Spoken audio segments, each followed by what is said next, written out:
Yeah, you got to get lower. Yeah, right there. Get low. Oh, shit. Oh, well, whatever.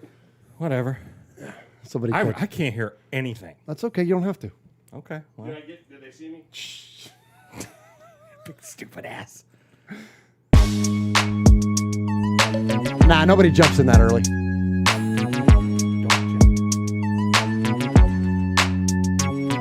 Ron the Mater Raiders in there. Nice. Are we live, Swag Jeff?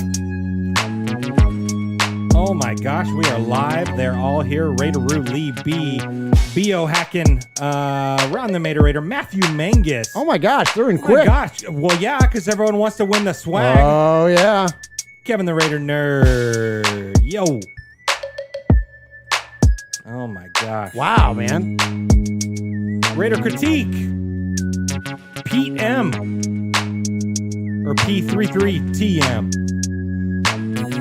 Yeah. I always mess that one up. Oh, and P33TM says immediately leaves busting with the boys when he gets the bell notification that Raiders Fan Radio. Oh, that's what I'm talking about. Yeah, I love that. Thank you, Pete. Thank you, Pete. Oh, you got to turn up the. Oh, yeah, It's loud. There you go. Is that good? Yeah. All right, man. You ready to kick off this episode of Raiders Fan Radio? Let's do it, man. Let's do it.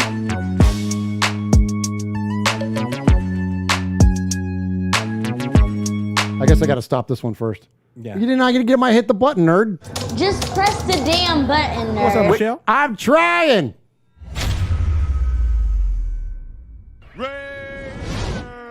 Oakland, LA, Oakland, Vegas, Raider Nation, wherever, forever. You got your old Uncle Mosh and Raiders Fan Radio from Murf's Man Cave, taking a lighter journey into the dark side. Sit back, put your feet up, pop a top, and enjoy the ride. Here we go! Look left, look right, Bolitnikov, a leaking pass, touchdown! We miss you, we love you, and we'll see you in the Hall of Fame. When you have great coaches, then after you have great coaches, you get great players, you have a great organization, and you tell them one thing, just win, baby. Way up the middle, intercepted Filipiano at the 50, time running down, Oakland football, and I think Oakland victory. The Oakland Raiders have scored on the most zany, unbelievable, absolutely impossible dream of a play. Well, I love this team. I think this team can win. I think this team can win.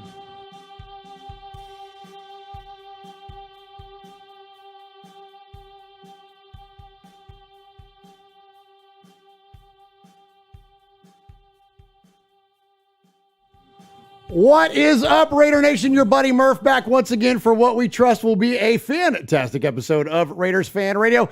What is this? Raiders Fan Radio coming This to is you Raiders live. Fan Radio, buddy. Yeah, Raiders Fan Radio coming to you live from Murf's Fan Cave, episode number 208 of Raiders Fan Radio as we settle in here into the Fan Cave. And I appreciate everybody joining us in the chat room tonight. And of course, I got to leave it though to the social media director to shout out the chat room, of course, as we welcome the man that adorns now the western annex of the Murph's Fan Cave desk, the one and only Swag Jeff. What's up, Swag? Yeah. Oh my gosh, it's so good to be here. Thank you again for coming. Thanks for episode number 208 of Raiders Fan Radio. And yes, there are many people in the chat tonight. We've got Kill Jadis. We've got Matthew Mangus, Lee B, Raideroo, Michelle Sweat, who we will respect later. Ron the Mater Raider, of course. The Raider Critique, Kevin the Raider Nerd. We've got the whole crew. QB Jeff is in there. Daniel Mangus. Oh, that's cool. What? What's going on? What, buddy? Oh, nothing. Why you looking? You're looking at me funny. No, go ahead, man. Do your thing. Like, No, whatever. okay. Yeah, no, you're good. Go Okay. ahead. Yeah, but no, tons of people in the chat, and it's gonna be a fun one tonight, buddy. It's gonna be so much fun. It's the summer of swag, as you know. Yeah, man. And Absolutely. we're gonna have so much fun. We're gonna. It's gonna be Murph. What's going on with you, buddy? We're gonna have a lot of fun tonight, man. We're gonna have a good time here on the show. Okay. Yeah, we're gonna have a real good time. We're gonna just, we're gonna do our Raider thing. Okay, well, good. And well, good. You're gonna love tonight's show. I'm so gonna love tonight's show because it's the summer of swag, and I am Swaggy J. Well, and really between the two, joining the Western Annex of the Murf's Fan Cave desk, as I always do, it's gonna be great. It's gonna be so good. No, it's going to be really, really good. I cannot wait for this show to get started. Okay, it's gonna be so fun. I can't wait. It's going to be great. Yeah, it's going to be great. Who is this? I thought you were gone. Have you lost your mind? No, sir. Are you taking my hat? You're what? You're what? You're what? Whose hat? Whose hat? Whose hat? My hat, my chair. Oh. Gosh, Mosh! What? You hit him with a baking sheet? If I had a baking sheet, I'd hit him with a baking sheet. Give me that. No, no. In my chair. In my chair. Wearing my shirt. Have you lost your mind? Welcome back, Uncle Mosh. Welcome back, Uncle Mosh, to Raiders Fan Radio. Sir, it's good to see you. Sit your ass down and don't ever get near my chair again. Yes, sir. Oh. Hi, Uncle Mosh. Hi, everybody.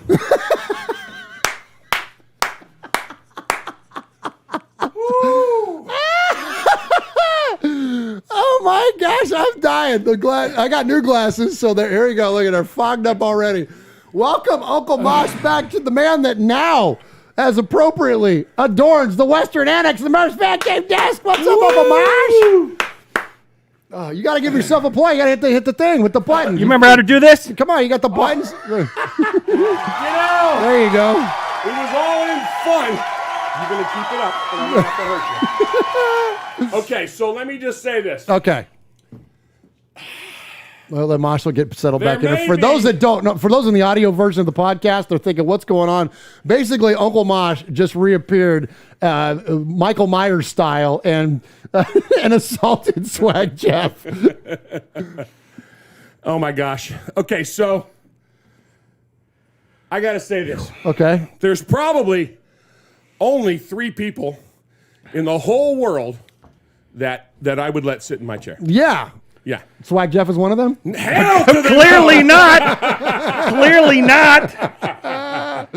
No, my brother Swaggy J. Hey, you didn't mess with it. You didn't do like that little Compton boy did. And Who was that? That guy with the The other guy besides Taylor Lewan that does that show? Yeah, Taylor Lewan's friend. Yeah. And you didn't mess with it, so you did good. Thanks, buddy. And you knew what to do. You stayed in contact. You Yes. asked for forgiveness and permission, and you weren't like Kevin. And Hey, that's very true. It's very true. so anyway. Good to be back, boys. Oh my gosh, it is good so to good to I have think you the here, last Uncle time Mosh. 197, 199, Was it 198. that long? It's been episode 146. That was No, it was 2018. It was Yeah. Derek Carr had just broken his leg. I've never met Jeff Murphy. We all know that's not Before true. he died, We all know that's not he true. took care of me tonight too. Yeah. So speaking of taking care of us, speaking of taking care of us, Well, wait, we haven't even introduced you. You got your my ass gosh. kicked. Yeah. Well, let's introduce to the show the man that adorns the Western Annex and the Southern Annex of the Murf's Fan Cave desk. Welcome to the show, Swag. Yeah, thank you. And it's so good to be here. And being that I am Swag Jeff, it would only be fitting if I talk about what's going on in the chat Come right on. now. Oh my gosh, do it. What's going on in the chat right now? Because, excuse me. Everybody's all you. Both of you are out of breath. Well, yeah, I'm all red and stuff like that. Oh my gosh. Fact of the week. You look like melted ice cream. Oh, I can actually hear you getting fatter. Who's fat? Too Yeah. fat. Big fat Oh my gosh! So I love you guys are red faced and sweating. it might be like this the whole episode. It's 175 degrees in here anyway. Well, yeah, my absolutely. and that's like half of my weight. You know, Yeah. so- Absolutely. Absolutely. Oh my gosh, so I love you okay. guys. I'm so glad you guys are both back. This is Well, amazing. yeah. This is Okay, amazing. so- this is what Raiders fan radio should be, right here. Absolutely. Do you want to Absolutely. talk? Will you let me talk? This reminds me of the good old days when the two of you would gab and all that stuff, and So, I'd Mosh, just be welcome back to the show. Thank It's you so good much. to have So you. much has changed. Yeah. Well, I'll just keep this damn jersey. It's fine. Oh, you're It's good. fine. You're good. Go ahead. Go ahead. Okay, Swag Jeff. so it is the summer of swag, and Yes, we are it is. giving money to the Bolitnikoff Foundation through the Yes, One sir. Nation Foundation. And so we have another gift tonight. We have another prize that we are raffling off with the poker chips, and we already have 2 entrants, and they came out swinging. No way. They came out swinging. So we are giving away not a photo this week, but a full-on authenticated Let's go. Darren Waller Come on. signed Beautiful. jersey, the AFL style. It is absolutely gorgeous. And Daniel Mangus, a couple days ago, called out on the Instagram. Oh, He said, okay, I'm okay. winning this tonight. Okay. I am winning this tonight. And he went ahead and dropped a $100 donation. No, he didn't. Yeah. Let's go, dude. Mosh, clap on your soundboard. Got it. Yeah. Got it. That is awesome. Yes, a $100 donation from Daniel Mangus. So he is now poker chip number 1 with 10 entrants because with this jersey, Wow. $10 is one entrant. You got to spend $10 to get in the game. Yes, absolutely. Yeah. And then his brother Matthew Mangus jumped in, and he is poker chip number 2 with 1 entry of $9.99 donation. Beautiful, man. Hey, but you know what? You don't have to you can try to buy the auction, but as we found out earlier today when we did the Bolitnikoff football Absolutely. giveaway, there was a person with 5 entries Yes. that ended up winning it. And so let's also cover that. Thank you all so very, very much. And we're going to talk about, actually, this is respect. We've got so much respect to get to tonight. I'm just going to go and throw this one out the top.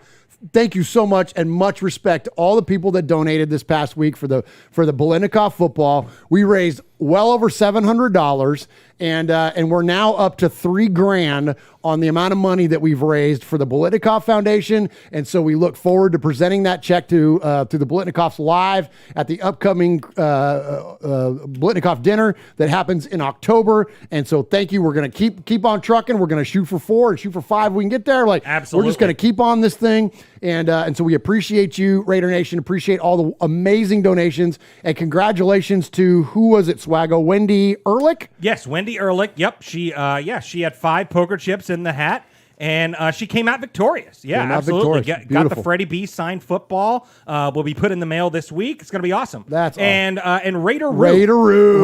Let's coming in go. clutch. Of course, you know he hates Gunther, but he loves Darren Waller and donated $30 to the Yes, One Nation sir. Foundation. So he has 3 poker chips in the running as we speak. Wonderful. Thank you so very much, Raider Roo. We appreciate you, my friend. And man, that is awesome. We are definitely off to a quick start already here at the top of the show. Thank you so much. Uncle Mosh, so good to have you back here in the fan cave. So good to have you back for Raider Nation. You want to just say hi before we get up and running with everything? No, man, I'm good. It's good to be back. I don't want to go into great detail where I've been. I have not been sick. I did not have. Yeah, the we had a COVID. lot of well wishes coming. And Worried about you. And I totally appreciate that. I've been keeping up with the show, of course, because we're related, and Swaggy's one of my best bros. I mean, it's not like I've been off the charts, Right. But I've been in a situation where I had to go kind of dark a little bit. But anyway, I'm back. Things are good. When this all gets all wrapped up, maybe I'll let you know a little bit about what happened. But hey, we're moving on, and life goes on, and we'll get it. We'll get it. We'll get But it. I'm back. Yes, sir. Let's go. Uncle Mosh back in the building. Love it, love it, love it. All right, so at the top of the show here, we always kick off our show by taking our episode number, which tonight is 208, and Swag Jeff tells us how that's relative to something significant within Raider Nation. And tonight, Swag Jeff, what do you have for 208? Absolutely. So episode 208, we are going back, and we don't have to go far back for this one. Okay, good Not deal. even a full calendar year. Well, we were Marcel Reese last week. Absolutely, Yeah. absolutely. But we're keeping it in 2020. We're keeping it in 2020, and we're going to be talking about November 1st, 2020. Okay. And we're going to be talking about a game that was in the cold. It was in the cold. It was the Raiders-Browns game. Oh, I remember that game. Yeah, I remember that one, yeah. absolutely. So DC finally gets the cold weather monkey off of his back. But the name of the game that game was the running game. Oh, the running game was clutch because it was all nasty outside and it was cold. The final score, the Raiders are victorious 16-6 in like a total trap game, which we thought, I guess, at the time was a trap game. Mm-hmm. I guess turned out Cleveland was okay. But Josh Jacobs rushed for 129 yards that game. DC ran for 41 yards in that game. Wow. Devontae Booker, Jalen Richard, and Alec Ingold also contributed in the gritty win against the Cleveland Browns. That game, the team as a team ran for 208 Let's yards. go. Yeah. Nice job, Swag Jeff. Nice job. Absolutely. And we got a couple more donations that have come in. Shout them out, man. Yeah. So Aaron the Q-Dog Raider says, I still remain ineligible for raffles, but $5 here. Welcome back, Mosh. Wonderful. All that good stuff. Yep. And Ron the Mater Raider. He's donated $30. Oh, wow. $30. Wow. Yeah. And he said he wants poker chip number 13. Okay. For Hunter Renfro. Oh, nice. We're going to do it. Nice. Good job there, Ron. We appreciate you. And yeah, even though Ron's a Materator, he's the maid of the made men around here. He's eligible for this. He's in the game. He's in the game for this one, man. So we appreciate you, Ron. Appreciate everybody else with all the amazing donations tonight. Good luck to everybody. I think we've really kind of found a cool thing here, giving these things away on the show. And so we appreciate you so very, very much. And let's go ahead, Uncle Mosh. Let's hit some contact info and then jump into some respect.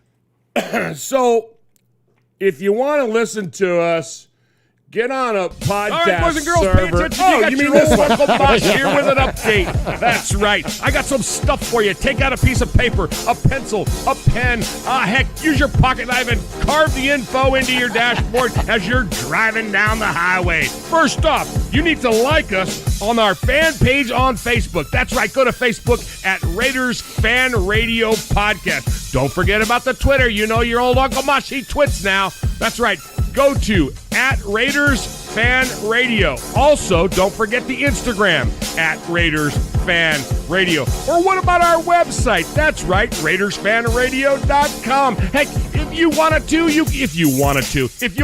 you can even email us, show at RaidersFanRadio.com, or call us on the Raiders Fan Radio hotline, 909-345-3346. That's 909-345-3346. Don't forget Murf's Fan Cave on the YouTube, where you can get all the show links like the Fan Club Blitz with Splatterhead and Fitz. Find all our stuff on podcast providers like Stitcher, iTunes, and Google Play. All right, did I hit the time limit?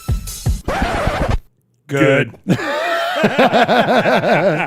Nicely done, gentlemen. All right, so first off, just a little bit of housekeeping. So I think I said last week that we were going to do the Fannies, which is our annual award show. Of course, our tongue-in-cheek award show. I said that we were going to do that on the 14th. I think we're going to do them the 15th. So look for us July 15th. That's a Thursday. But we pushed it back because I extended out my Vegas trip an extra day so I could tour Allegiant Stadium. Is the reason we're going to stay an extra day. So Max and I, my boo Max, we're gonna tour Allegiant Stadium on that Tuesday. So we're coming back Monday. We're coming back Tuesday. So to get a little bit of a breather before we do the show, we'll be on Thursday. So book your calendars.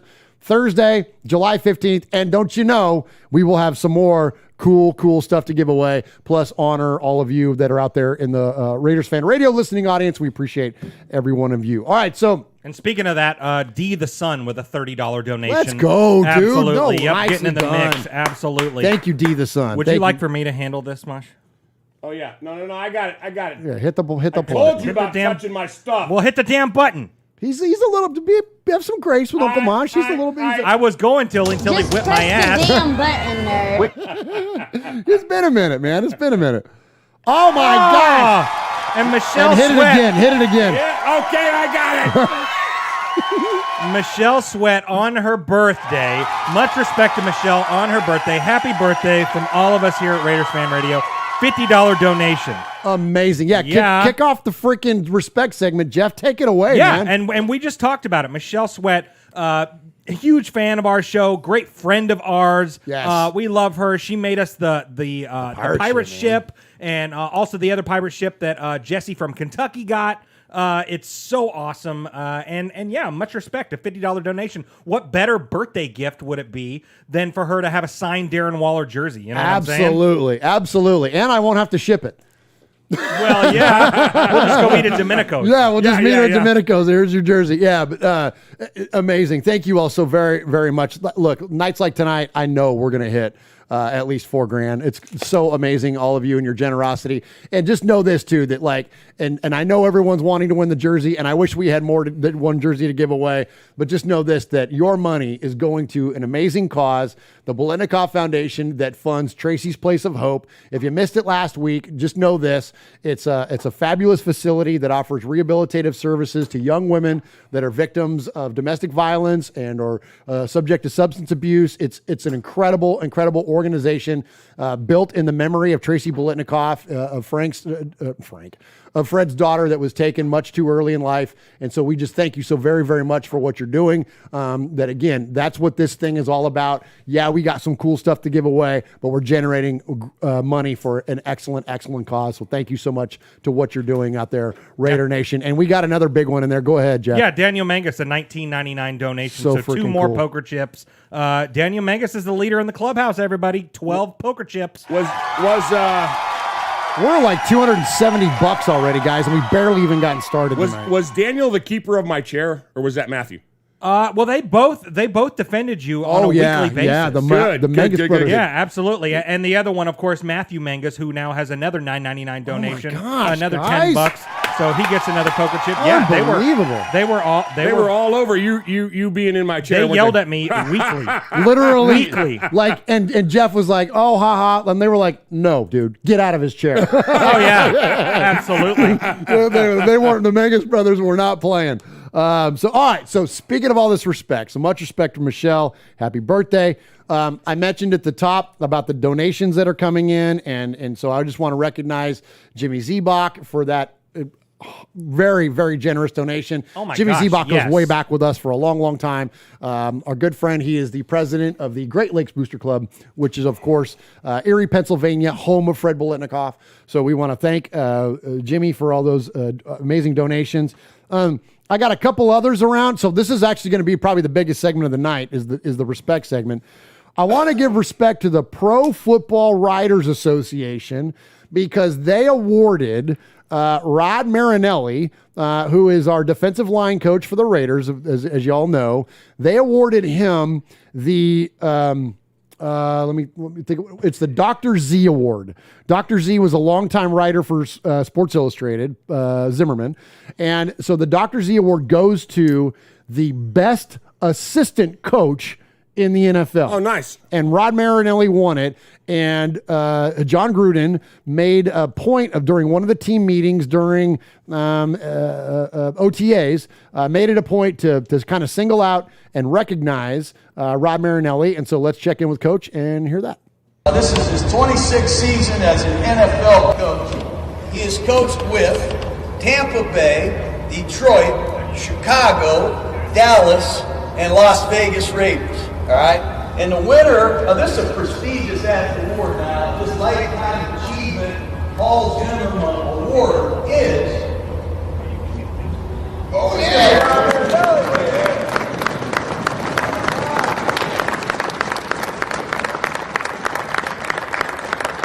All right, there you go. I love it. I love Gruden. He's like, now this is a prestigious ass award now. It's so funny to me. Damn it, y'all class it up around here. Yeah. I love it. So anyway, so congratulations to Coach Marinelli and much respect.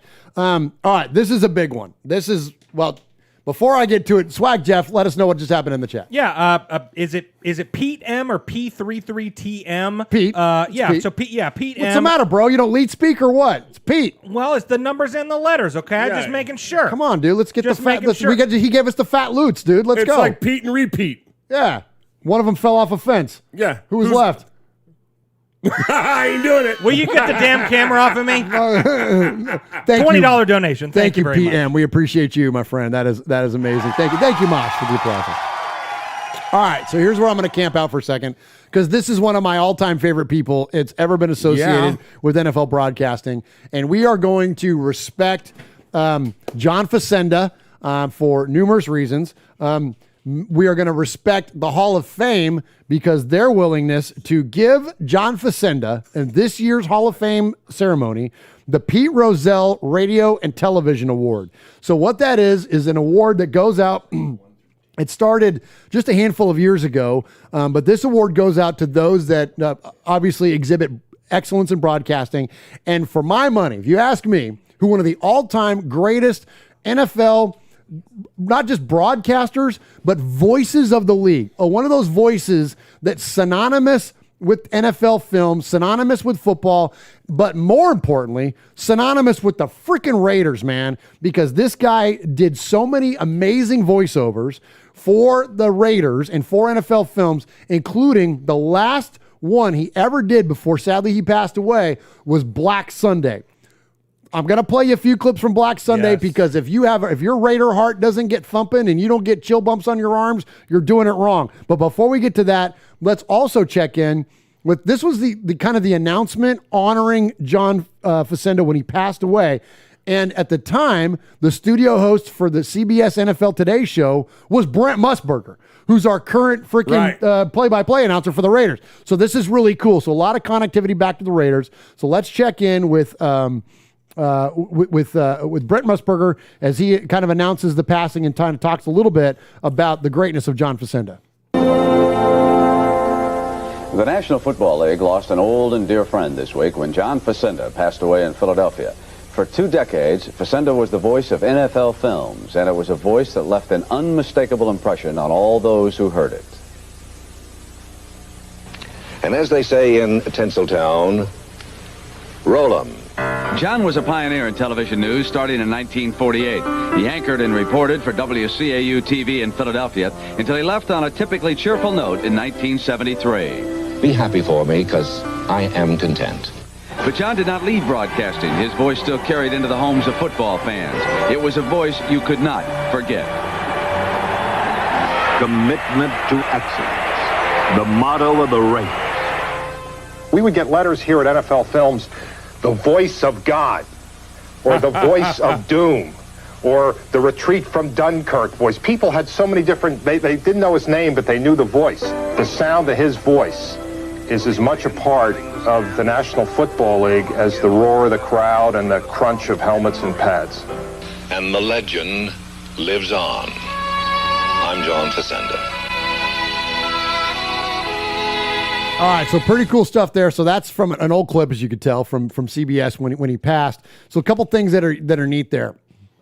As I mentioned, that John was synonymous with the Raiders and Black Sunday. He also, that's the Autumn Wind guy. Like, if you don't know who John Facenda is by name, you know what the Autumn Wind is. And there's only one reason that we never play the Autumn Wind around here. And that's because you all have heard it 150 times. Like, you don't need us to play it for you to hear it. If you're not familiar with the Autumn Wind, like, again, you're doing it wrong. But that's the voice. And John Facenda is amazing. At the end of that there was neat, Mosh, when he says, and the legend lives on, or whatever that last little part was. Right. That's at the end of him narrating the nativity. He's got this. I mean, you can find it on YouTube. Right. I always listen to it on Christmas. It's gorgeous. He does basically the Christmas story. Right. And it's amazing to listen to him. It's about 30 minutes long, but he tells the whole story of the birth of Christ. It's gold. So, like, definitely check that out around Christmas time. But again, as Raider fans, aside from the Autumn Wind, he's synonymous. You got it queued up? I got it ready to go. Ready to do some Black Sunday? Do it. The muscle and mystique of the Raiders, Mosh. Come on. The NFL has had its great teams. They have come from Green Bay, Dallas, Miami, and Pittsburgh. But perhaps none has matched the muscle and mystique of the Raiders. Let's go.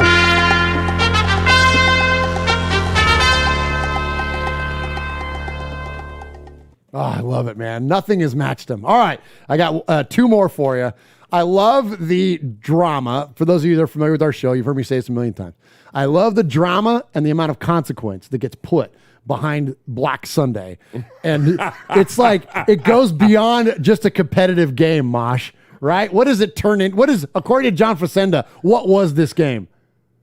When? You mean Black Sunday? Yeah, what was it? What did he call this? No. I was reading, sorry. You threw me off. He called it a true test of men. A true test It wasn't of men. even playing a game. It was a test of men. Well, yeah. When history, the harshest of judges, comes to a decision on Al Davis's Raiders, it will look to Super Bowl 18 for guidance. That wasn't what I was Like reading. all athletic contests, Super Bowl 18 was not only a game, but a true test of men. And right from the start, the Raiders proved they had the best men. The Raiders proved they had the best men. Not the best players. Nope. Not the most talented. Nope. They were the best men. Yep, it was Love a true it. test of men. Ask me that question again. Mosh, what was that game? A true test of men. Thank you so much. Just you and John Facenda, like the voices of gods. Okay. All right. I'm now, out of sync. I've been gone a minute. it's okay, Mosh. We just loving having Jeff's you here. yelling at me over here about pushing buttons. No, I'm just sitting over here quietly. There you go. Push your butt. Hey, man, you push them at your own pace, Hey, man. Jeff's sitting over there. Welcome to the show, Swag. Jeff, Yeah. we'll be with you in a minute. That's fine. That's fine. I'm thinking of something really good to say for later. But you Okay, guys all just right. do your thing. All right, so here's what I love. I do have something good to say now. You do? I have something good to Okay. say now. Mike Neeser from Canada has donated $27.99 Canadian, which I remember that is $20 American dollars. Yes, so 2 let's entries go. into the running for the Darren Waller jersey. Thank you so you know much, what? Mike Neeser. $27.99. Come on, give him 3. It's close to 30. No, Give him It's $20 US no, dollars. it's U.S. That's Canadian. Oh, Yeah, which is like $8. So really, he's hang on just a second. This one's for me, Mine. Jeff. Okay. Okay. There you go. Go back. Hey, Mike from Canada. Yeah. $27.99 Canadian. That's what, Jeff? That is 20 US American Oh, dollars. thank you, Mike Neeser. That is a Andrew Jackson. Yeah, there you go. Nicely done. Thank you very much, Mike Neeser. All right, so back to John Facenda. So the last one I'm going to play for you, this Right. is my all-time favorite. Right. Because the Raiders did what to the Redskins, It Mosh? was a rout. Of which no honor could be salvaged. R-O-U-T. A rout. For the Redskins, this was a defeat the dimensions of which they had never experienced. A rout from which no honor could be salvaged. Their honor I has love been that. stripped. You didn't just lose, you lost your honor. Oh, I love it. At the heart of this darkness Here we was go. the Raider defense. They had stripped the Redskins of their most trusted weapons and sacked Joe Theismann 6 times. Nothing on earth that blocked or tackled or passed or ran could have stopped the Raiders on Black Sunday.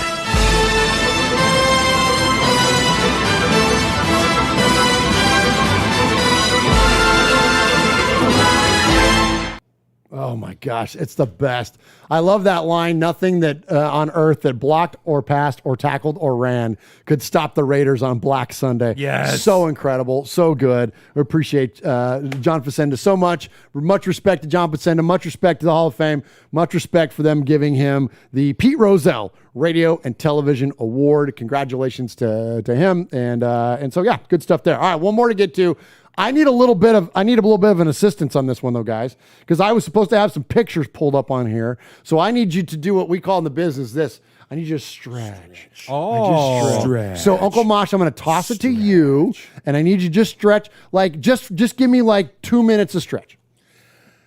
So, is my camera on? Yeah, you're on. Normally I start with a few of these behind the head.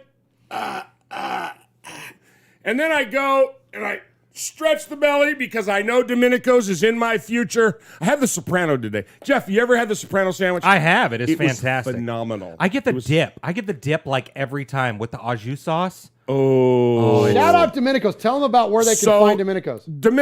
Domenico's is we live in Murfreesboro, Tennessee, the middle of we're the diamond on the buckle of the Bible Belt. We're right here in the middle of Tennessee, and we got a true Italian deli here.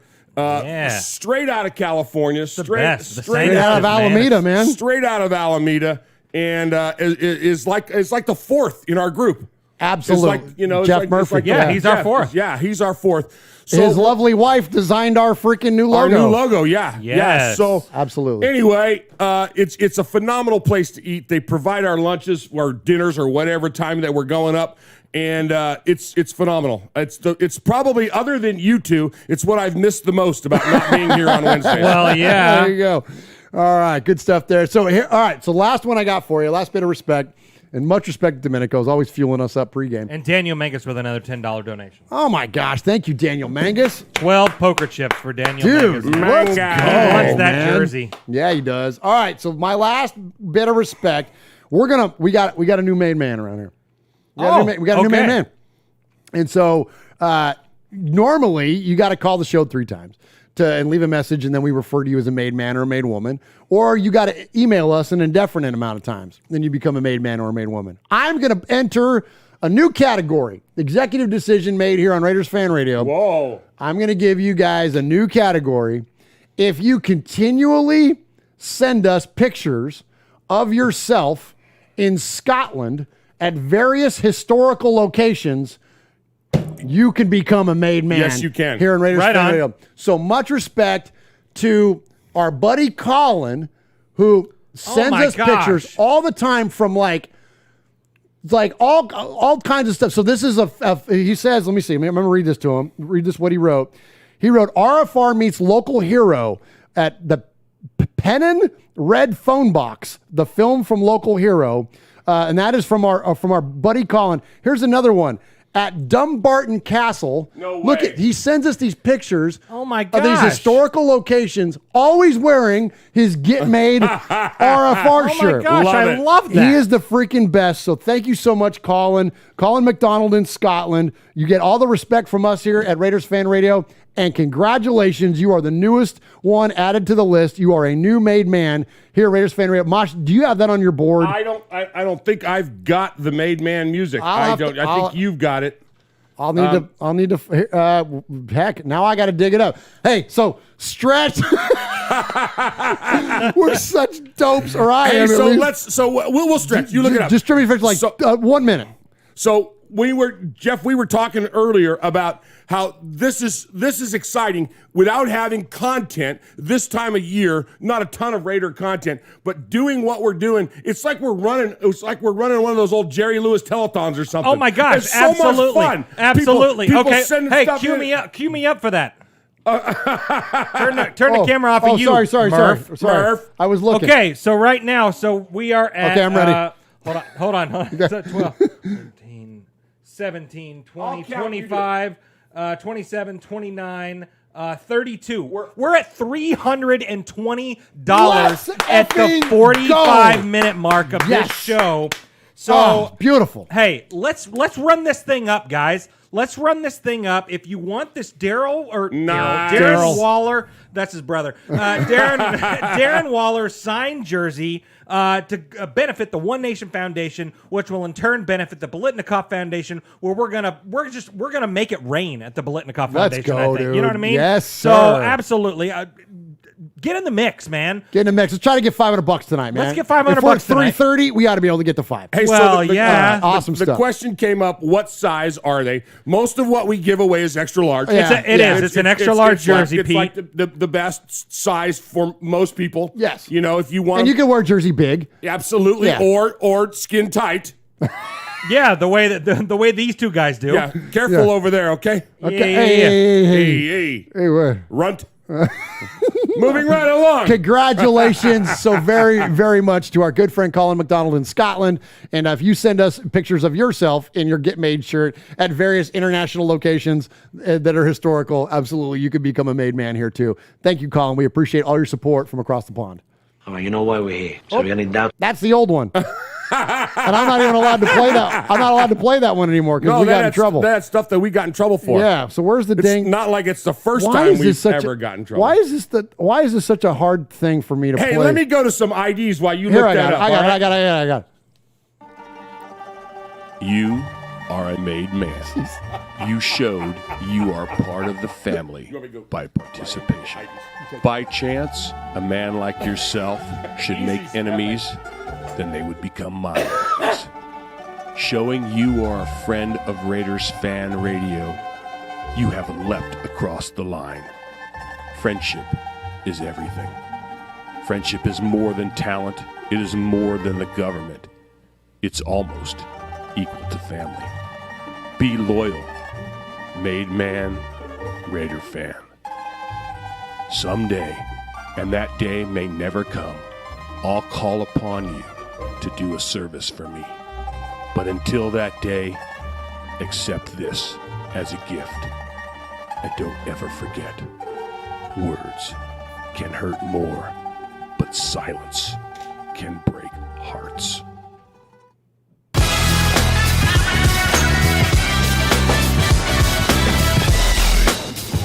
Hey, what's up? It's Brockman from The Rich Eisen Show. And it's Del Tufo from The Rich Eisen Show. You're listening to Murf and Mosh on Raiders Fan Radio. Yes!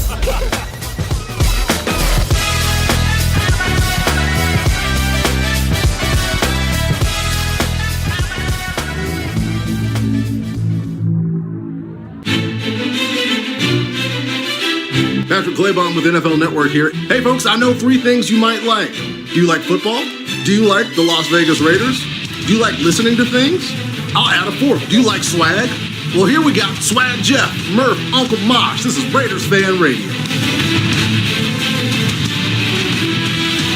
So the donations just keep pouring in. Lencho with a $19.99 $20 donation. And Big Easy with a $10 donation as well. So right now we've got 10 people in the mix for this Darren Waller signed jersey. All this money's going to the Biletnikoff Foundation. I mean, it's amazing. Keep those donations coming, guys. Let's support this great cause. And thank you so much. My gosh.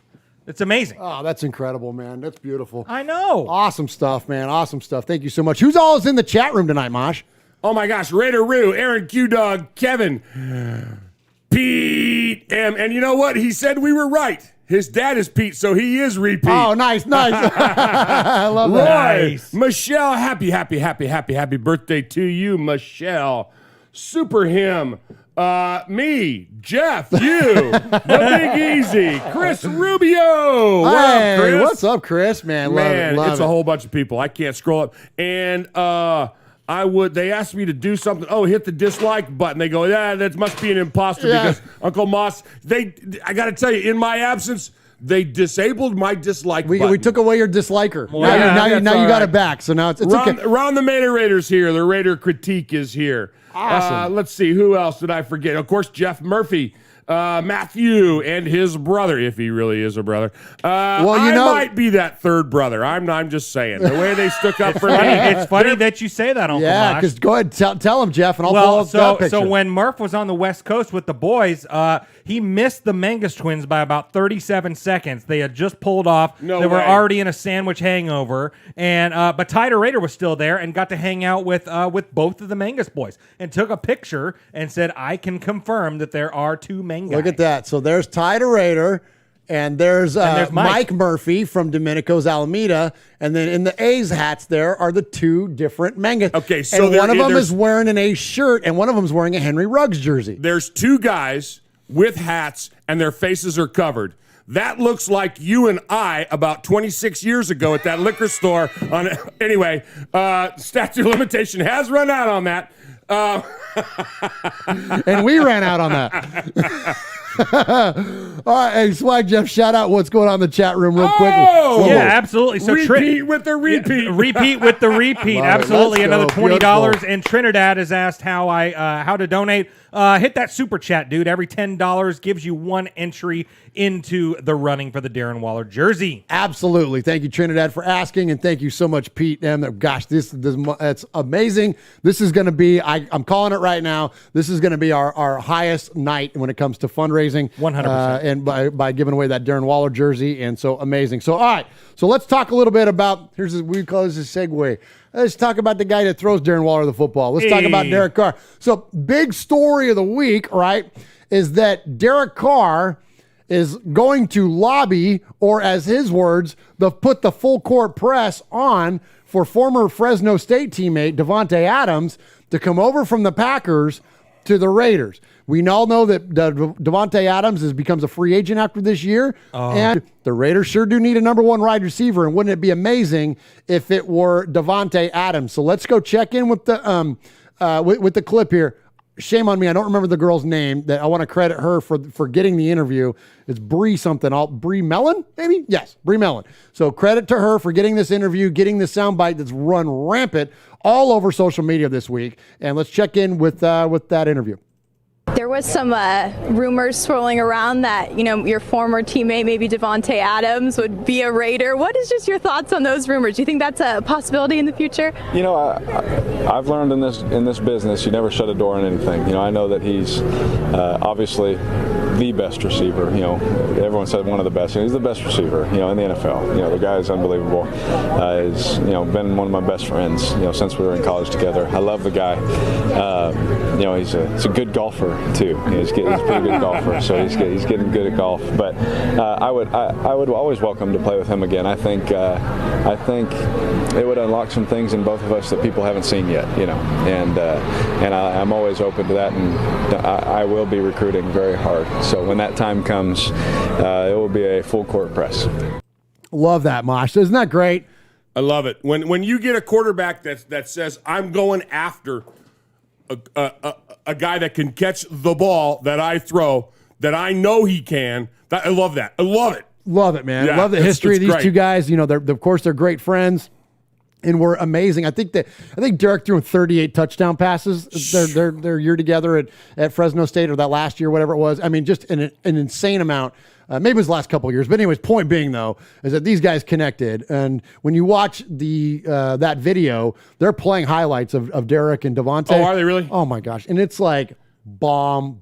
It's like watching LaMonica and freaking Warren Wells out there. It's amazing. I love it. It's amazing. So okay. So here's what. So stupid freaking pro football talk. The one time I give them props a few weeks ago, and then they go and dump the bed here a few weeks later because they say that Davante Adams doesn't want to dabble with playing with Derek Carr and the Raiders, okay? Typical PFT, frame it in a way to where it is, this guy doesn't want to have anything to do with the Raiders, right? But listen to his comments. So the follow-up, Bree Mellon, again, props to her, not only got Derek, but then got Davante to comment on this. And this is what Davante had to say about Derek Carr. Now, you guys, look, I've set it up already. I told you what PFT said. I want to, coming out of this, I want to know what your reaction is. Swag, we'll go to you first, and then Mosh anchor us here. Here's what Davante had to say about the potential of playing with Derek Carr again. I interviewed your former teammate, Derek Carr, just a couple days ago, and he said how much he'd be looking forward to playing with you possibly next year. Just what are your thoughts on that? You stirred something up with that one. Yeah, sorry. I mean, I can't have too many thoughts on it right now, but, I'll just continue to be me and just let this thing kind of work itself out and see what happens. Obviously, I love Derek to death. We got a great friendship, and we still communicate really, really consistently. He's one of my best friends. So obviously it'd be a dream to be able to play with him. But I'm a Packer now, so until that point where we make that decision, I guess we'll see what happens. Do you ever think about those times of you guys connecting out there at Fresno State and just, why were you guys so successful together? I think our connection off the field is what did that the most. Honestly, it was we were really, really good friends, really tight, and that kind of drove to where we knew what each other were thinking. He'd make a check, and I'd know 2 seconds before he even looked at me that this could potentially be coming, just because we spent a lot of time together. You can't teach off that, the man. field, and then on the field, you can't teach he chemistry. brought out the best in me. First getting to college, he was the one who started the whole Tay thing. People didn't even call me Tay until I got to Fresno State. So he got that going, and I think as soon as I got there, we kind of hit it off. And even though I redshirted, he was throwing me balls and telling other people to back up. And I'm not even playing the whole year, and he's trying to get some reps in, knowing what could potentially be coming, in the future. All right, Mosh. He says it would be a dream come true to play with Derek. PFT's line is Davante doesn't want to dabble in playing with it. Yeah, because he's employed by the Packers right now. Right. Give me a break, Mosh. What's your take on it? Go to Heffy. He had something to say. Swaggo. Well, so before I tell you my take on that, which I will, we had a $20 donation from Swag Wife. Hey, my wife. Chris. Thank you, Chris. Now Swag Wife has 2 poker chips into. Just kidding. We are obviously ineligible, but yeah, a $20 donation, and then also. Hey, thank you so much. Yes, Chris. thank you so much, babe. I love you. And then also Ashton. I love his name. That's the best. That's his name. Is Ashton. Absolutely, Yeah. absolutely. Another a $20 donation as well. Awesome. So you have poker chip number. Down Trinidad. Let's go. Hey. So Ashton, you have poker chip number 10, and Trinidad, you have poker chip number 11. Let's go. That's amazing.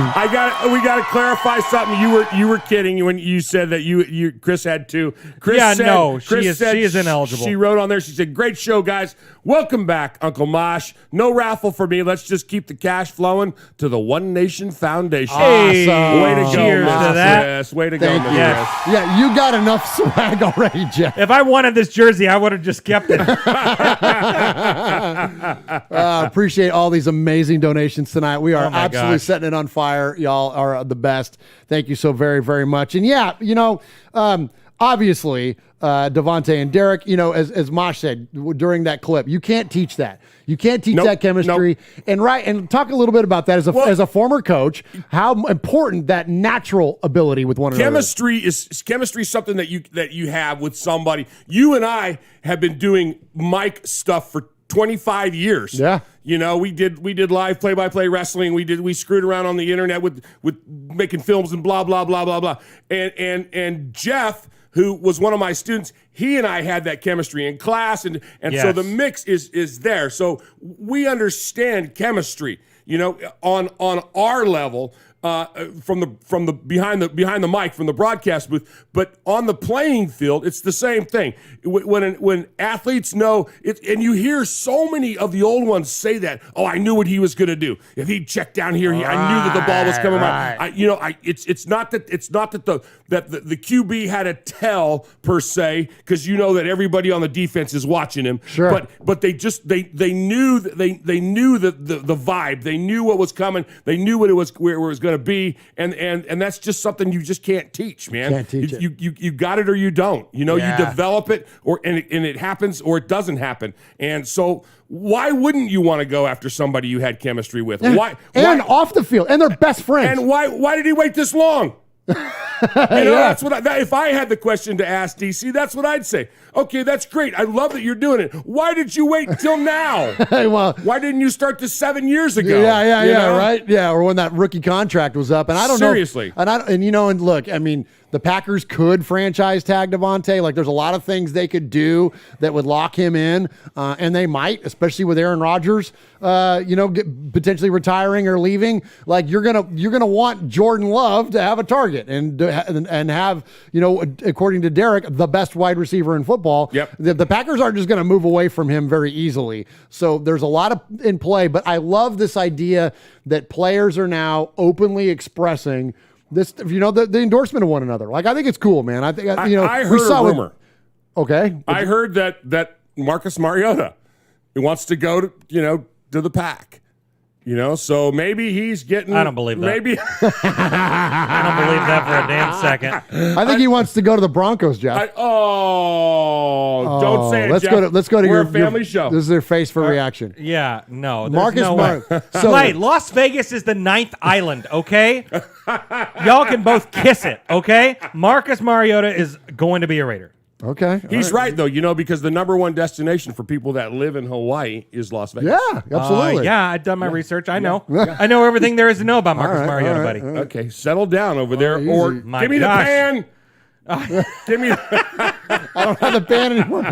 Okay, all right. So let's go. So speaking of Derek Carr, because nothing gets ratings like Derek Carr talk, and I'm not joking. Yeah. And I'm not joking. So let's talk more about Derek Carr, but not us talk about Derek Carr. As Uncle Mosh referenced, a lot of the stuff with quarterback, wide receiver, and I love next time we have Jeff Murphy in studio, I'll definitely want to pick his brain about this idea about quarterback chemistry. But we're going to check in with what Hunter Renfrow, a third in Renfrow, as he is, or the GOAT, as he is affectionately called, what he thinks about playing with Derek Carr.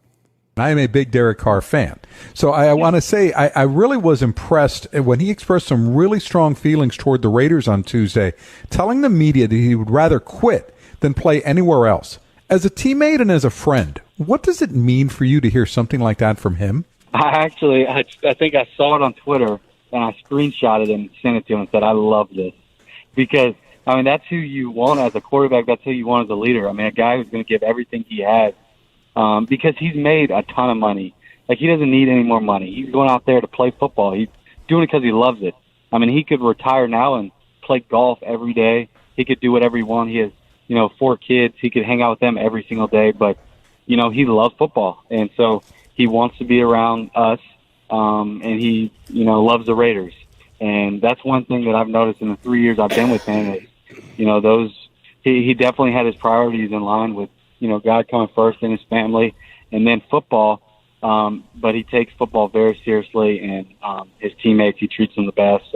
And we just love being around a guy like that. I love it, man. Faith, family, and then football, man. Like, look, he's an easy guy to root for, and don't you know, he's got the huge endorsement of his teammates. Mosh, you weren't here when the comments came out. Derek Carr openly said last week or week before last that he would rather retire than play for another team. That if he said when his time with the Raiders comes to a close, he's like, why would you not want anybody that exemplifies Raider more than that? Tell me one. Come on, that's what I'm saying. Give me one. They don't exist. Not anymore. I could give you one, but they're all retired 20 years ago or more. Exactly. You know what I'm saying? Yeah. Like Marcel Reese or whoever. Like, you know what I mean? Like, and even he went and played for another team. Like, so yeah, I thought it was an incredible comment by Derek. And so, all right, now last up, because we don't want to just be Pollyanna. We want to look at the other side of it too. Let's check in we're huge fans of Good Morning Football. Let's check in with the Good Morning Football crew and their thoughts on Derek Carr. People can say whatever they want. I know what I've put on film. I know the things that I've been able to accomplish, and I still want more. There's still more, and I want to do it here. I don't want to do it anywhere else. I've said it over and over again. I'd probably quit football if I had to play for somebody else. I am a Raider for my entire life. For other people, they want to do other things. That's great. That's up to them. But for me, I'd rather go down with the ship. You know what I'm saying? If I have to.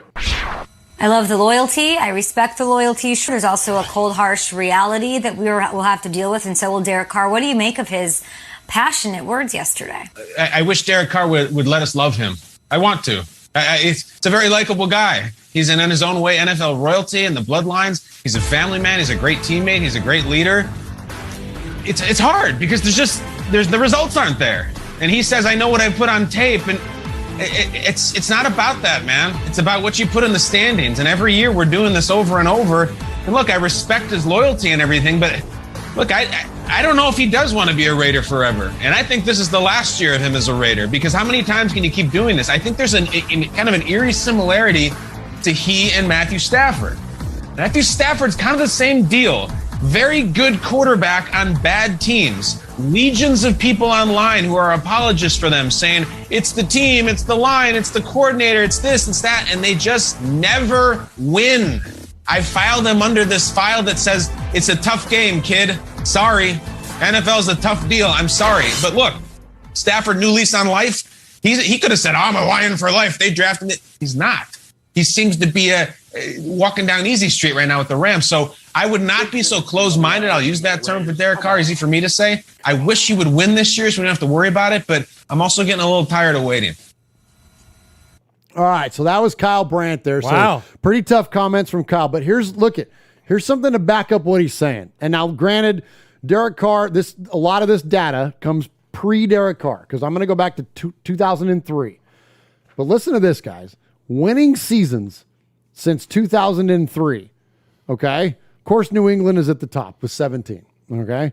And then there's a bunch tied for 16, and there's 15, and it goes on down the list. With New England being at the top, winning seasons since 2013, and 17 of them were winning seasons, how many winning seasons have the Raiders had in that span? Anybody? Since when? 2003. I can only remember one. I was going to say about 4. One. One? It's one. Yep. Because we had 8 and 8 does not count as a winning season. That's right. So it's one. And above us is Cleveland with 2. We're the bottom. We're the freaking bottom of the barrel. So I think it's fair for those types of comment. Now, does that entirely fall on Derek Carr? Absolutely not. And I think that's where we can get caught up in the hate on Derek Carr. And I think this is why he's such a polarizing figure. But I think it's fair to consider that, look, the Raiders have not won since he's been around, except for that 1 year, which he, captained the team, got us to the playoffs, and then Trent Cole broke his freaking ankle, and then he never got a chance to see the postseason. So, kind of rough. So I hear what Kyle Brandt there is saying, that, give us a reason. We all love this guy. So give us a reason to really, lock him up as, embracing him as the franchise quarterback. And you're talking about 8 years in, 9, gotta make the freaking postseason. And look, and Mosh, you hear me say this all the time, every year we've ever done this show, but I'm going to pound the desk this time. This is the most important season for the Raiders historically, for their legacy, for Gruden, for Mayock, Mark Davis, Derek Carr. The amount of consequence that's riding on this season is higher than it's ever been. And I know you're going to say something to oppose that, and I love it, and that's why I'm so glad to have you back. What do you think? I'm just going to say that I'd like to get the audio from the last 207 episodes where you said that. That's true. A first time in Allegiant Stadium with fans, brand new city, Mark David, the legacy of the organization is riding on this season.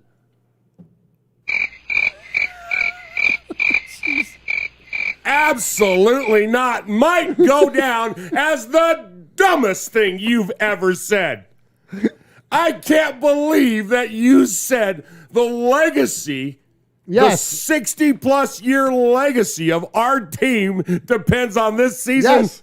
Oh, well, what a moronic thing to say. Okay. You might want to retract that All one. right. The legacy of the current incarnation of the Raiders management on the front office and coaching staff and its star players. God. And its star the players. The current incarnation of the, oh my God. I think so. Or let me just say this.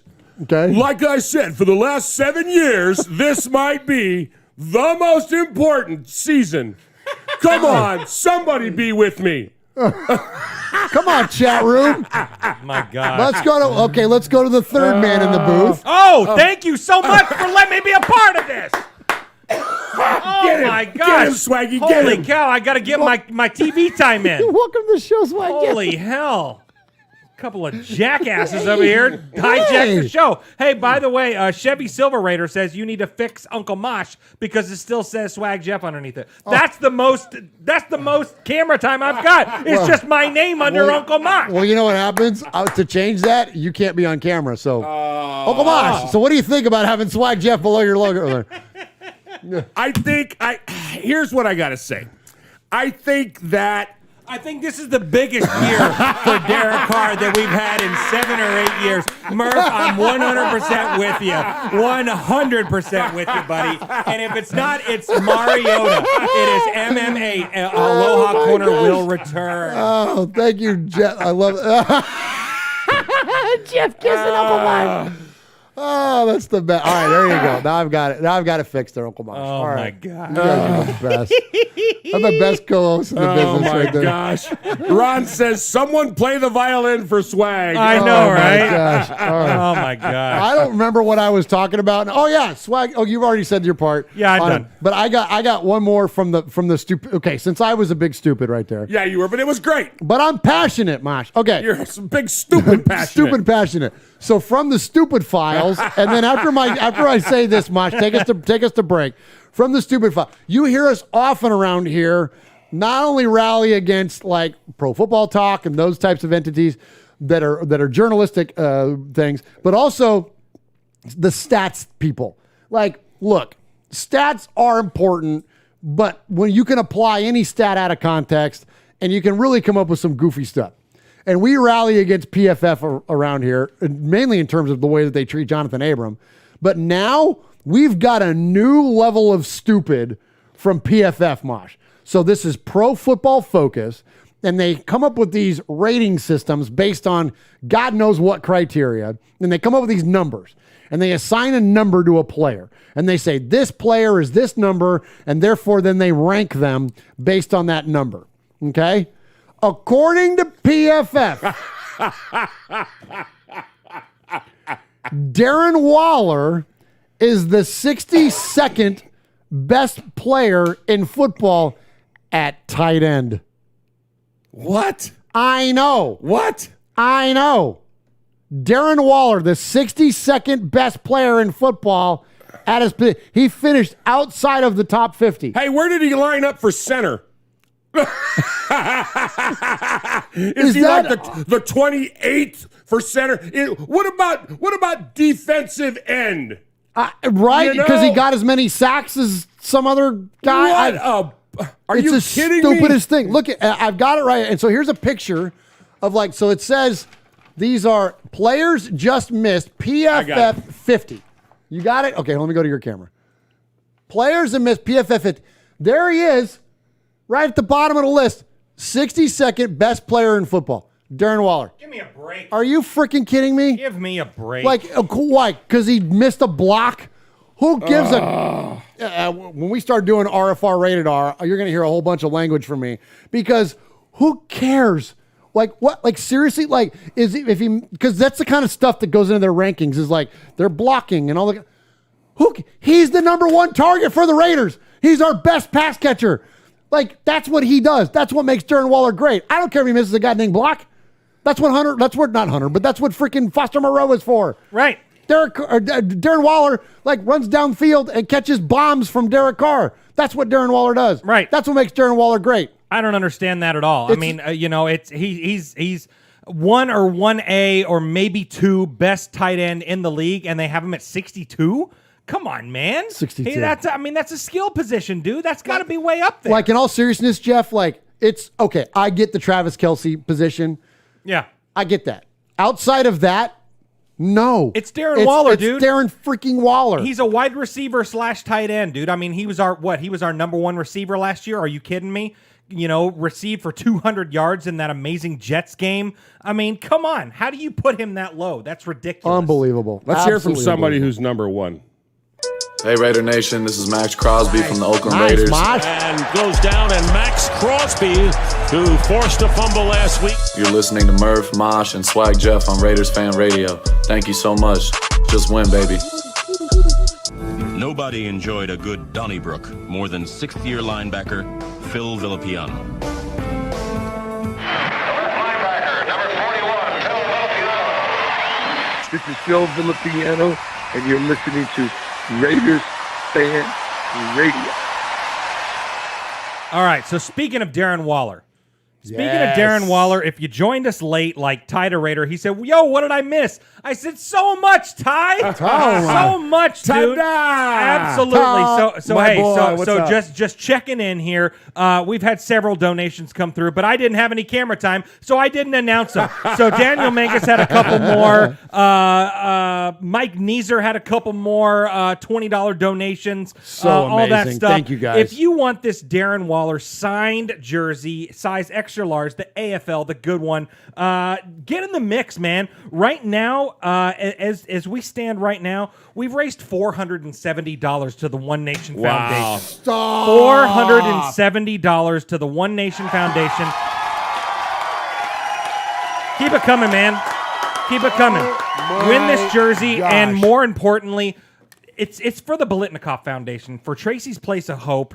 It's an unbelievable foundation. Oh my gosh! I mean, $30 more and we hit 500, dude. Yes, we might hit 6 before the end of the night. Unbelievable. Hey, you know what?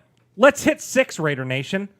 Let's step up. Who's gonna be the one to do it? I feel like we're doing like the MDA telethon now. I love it. I love it. I love it. Hey, and show the jersey one last time, because it's also got. So you'll see the sticker there on the bottom number. And I have the certificate, the Beckett JSA's authenticity. There we go. Right here, so you know it's the real deal. There it is. It's got the sticker at the bottom of the 8 there, so it's a real deal. It's got a registered number on there, so it's we would not hawk you something that go was to Hobby Lobby when they have half off frames, which is every second of every day. Yes, and go frame this thing, hang it up in your fan cave, like the one over there over Mosh's shoulder, the one that the Will Compton there. Yeah, and the Marcel Reese right there, and then of course the Marcel Reese right behind me. Absolutely. All right, great stuff there. So we heard Max Crosby in that. In that break there. And so let's check in with a little bit of Max Crosby news. And, I got a couple things that are really cool here. So first off, I never would do this under normal circumstances, but respect Von Miller, despite the fact that he's a Bronco. But in talking about Max Crosby, Von just recently did this, what he called a pass rushing summit, where he had a bunch of players come in and kind of participate in some drills and teach some youth, about playing defensive end. At his pass rush summit, at the end of it, when he was interviewed, he was asked about Max Crosby, who attended this thing and was kind of like one of the defensive ends to kind of help out with Von. Von Miller referred to Max Crosby as a franchise player and, quote, "I'm a huge fan of his game, and it was a blessing to get him." Like, again, not high PFF scores, but you know what? I don't care what PFF's opinion is. I care what Von Miller thinks. One of the best pass rushers in recent history. I care what that guy's opinion is of Max Crosby, and he thinks he's freaking amazing. So appreciate him. Also, speaking of great pass rushers, Yannick Ngakoue, who's our new defensive end to play opposite end of Max Crosby, he had some comments on Max. Mosh, I don't know if you saw this or not, but last week we talked about it. Yannick Ngakoue has put on 12 pounds of muscle this offseason. He's jacked. Oh my gosh. Dude is going to be an absolute rock star. Built for us. like a brick bleep house. Yes. Wow. You know what I mean? Yeah, amazing. And so here he is. He talks a little bit about that, about him putting on weight this offseason and then playing on the opposite side of Max Crosby.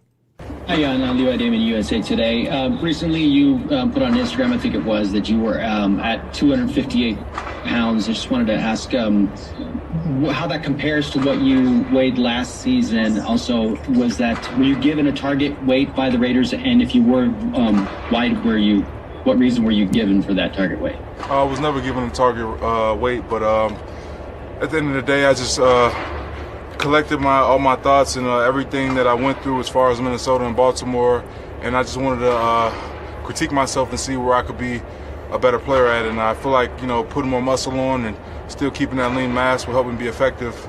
And I'm definitely not the same player that was on those two teams. So that's the main reason why I did. I was just trying to get better, man. The more weight you have, and the more you can carry it, I feel like the more effective you can be at my position. Yannick, Levi Edwards from Raiders.com. Of course, he was your head coach and now your defensive coordinator. But of course, your rookie year, you had Gus Bradley as your coach and now as your defensive coordinator. What would you say is the biggest differences you noticed just from your rookie year as to now in your relationship with him, just as a coach, as a person? Kind of what have you noticed just change? Oh, the thing that's really crazy to me is he's the same guy. If not, he has way more energy. He always was a high energy guy, a guy that's personable, a great coach. And, unfortunately in Jacksonville, we didn't do what we were supposed to do to keep him there. But over here, man, he's just putting us in great positions to go make plays and allowing us to be free. That's a guy that loves the game. He's bringing passion every day, no matter what's going on in his life. He's going to always have a smile on his face. Hey, it's Case from Las Vegas, son. Max Crosby said he already feels like he's built quite the rapport with you. What's your relationship with Max like, and what do you think of his game? What do you think you guys really complement each other and create a duo? I think that Max and myself are the best duo that's going to come into the scene, and I'm already putting that out there. Let's go. I feel like the NFL has, they kind of shot away from that, and that's cool. But Max is a hard worker. He's a guy that he's putting in the work. Literally, I'm lifting weights right now, and Max is in there doing things to get better. So it's the dedication, the commitment, and I can play all day with a guy like that. I love that, Mosh. He's already calling a shot. They're going to be the best pass rushing duo in the NFL. Right. Don't you love that? I love it, man. I mean, what more can you ask for? The confidence is there. Yes. Like we talked about earlier, the teamwork, the chemistry. I mean, all the stuff that goes with it. It's going to be so much fun to watch. It's going to be so much. 258 pounds. He looks like 180. Yeah. There's no fat on the guy. I know. It's crazy. Amazing. It's crazy. I love it.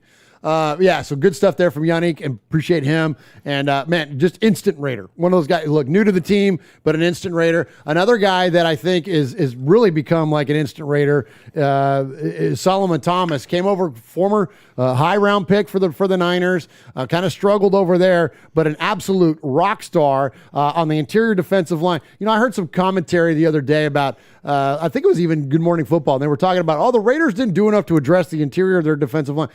They freaking signed Solomon Thomas, who's like, dude was like, I forget where he was drafted, but it's like he was a top 5 pick. Like, and I know that Niner fan wasn't happy but like, okay, my dopey brother, love you, Alan, but you're a dopey Niner fan.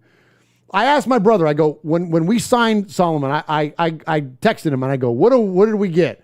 And he goes, as long as you don't have crazy high expectations, he's very productive on the interior, but he's not going to turn the lights out. Okay, fine. We just need a guy to suck up blocks in the middle. Let Ngakoue and let Max and let Cleveland Farrell, let those guys go. That's fine. Just suck up a bunch of blocks. So I think the Raiders absolutely did enough on the interior of the defensive line. And here's the thing that I think, this is the key. Even if he only does what he did, what my brother said, even if he only does that, it will be a successful signing for us, because it's not like we broke the bank for him. But I think that we might have a key to unlock what he is, and that is Gus Bradley. Gus Bradley likes length and strength in the interior of the defensive line.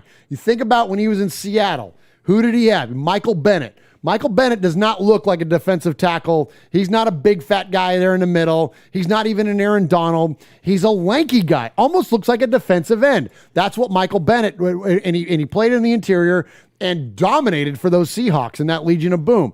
That's what we've got now with Solomon Thomas. And so I think Gus Bradley is the exact guy to unlock what he's going to be good at. And so let's check in with Thomas on what his thoughts are on playing for Gus Bradley. Amazing guy, and amazing person, and an amazing coach. The way he's able to describe the defense and teach the defense to us is incredible. Breaking it down real, making it real understandable for everyone, available for players to come to him and ask him for help and try to understand why we're calling this defense. What are the other things that can happen when we call this defense? So, Gus has been great, and I've been loving my teammates so far. We have a great team out here. We have a young, hungry team. A team who wants to be great. I'm really impressed with the team and how detailed this team is and how young they are, and how much they're buying into Coach Gruden, how much they're buying into the coaching staff, and just camaraderie around here. The D-line's close, and I love that about them, and I can't wait to play with them and be with them every day. I love it, man. So Mosh, former coach, Swag Jeff too, welcome to the show. Thank you. And you know what? I'm going to interrupt you. Put the camera on me. Okay, done. Put the camera on me because Hey, produce me, bro.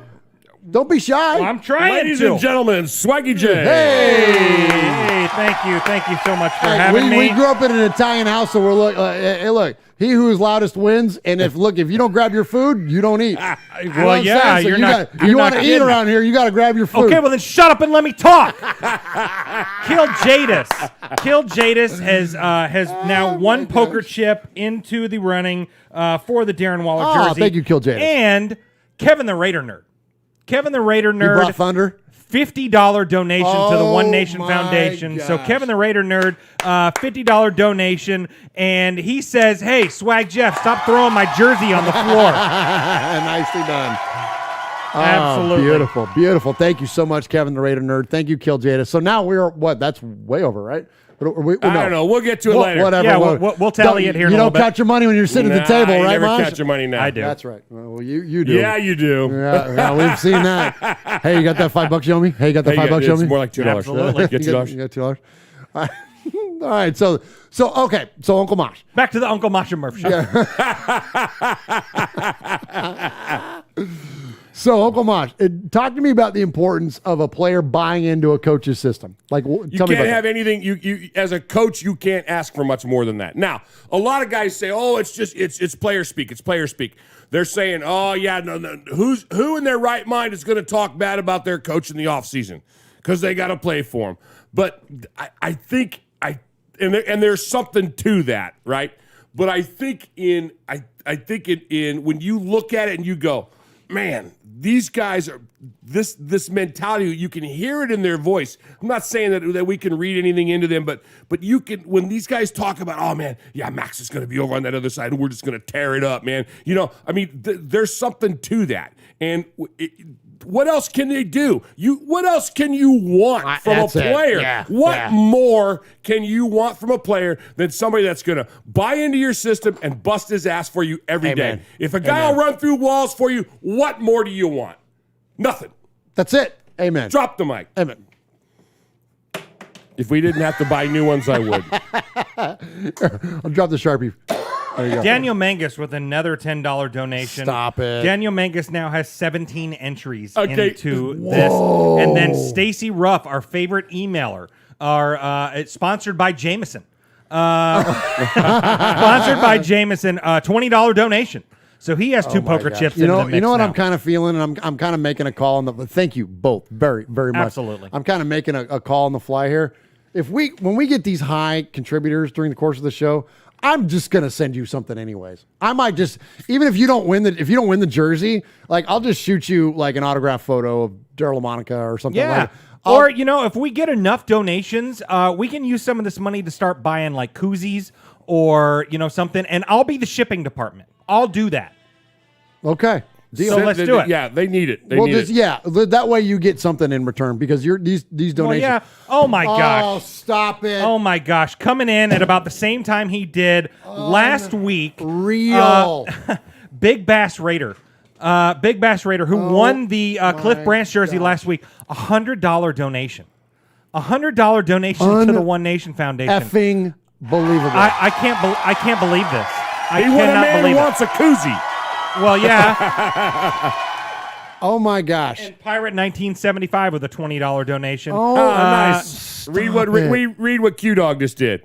And Aaron the Q Dog Raider, who had already donated $5, just donated another one and said, give that $10 chip to Michelle Sweat for her birthday. Oh my gosh. Oh my gosh. Love it. Okay. Thank you so much. Thank you so much. Big Bass Raider says the nation is bringing it tonight. Raiders! And in Pirate 1975, good evening, nation. Welcome back, Uncle Mosh. Absolutely. Thank That you. is so You know kind. what's pretty funny is right underneath that, Mike says, how about a Murf signed photo? Well, we had talked about getting a group photo from up here of us and sending those out with our stuff. So that might be something we might end up doing here really quick. Absolutely, because this is insane how kind you all are, and the amount of money is just, it trips me out, man. I got to tell you guys, here we are, lifelong Raider fans, doing a podcast in Middle Tennessee from my bonus room about a team that plays in Las Vegas, and we have these worldwide listeners, and so I cannot appreciate you enough for what you're doing. This is not like you're not.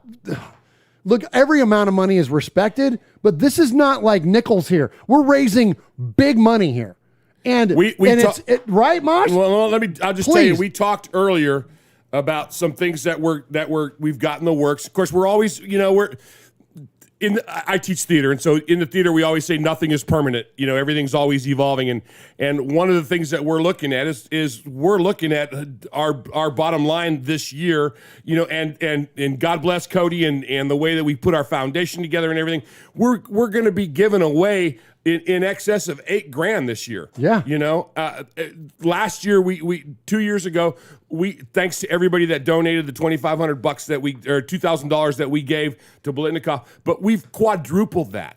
That's unbelievable. That's unbelievable. And it's been fun to do that. Yeah. It's given us a purpose in the off season. It's given us something to do, and everybody's jumping in on that. So, it's really cool. It's really cool that we can do that, and we're hoping to take that to the next level. Yeah. Every time we can, we'll just keep going, keep going, and keep going. Absolutely, and thank you so much again, Jeff. You want to comment on it before we move on?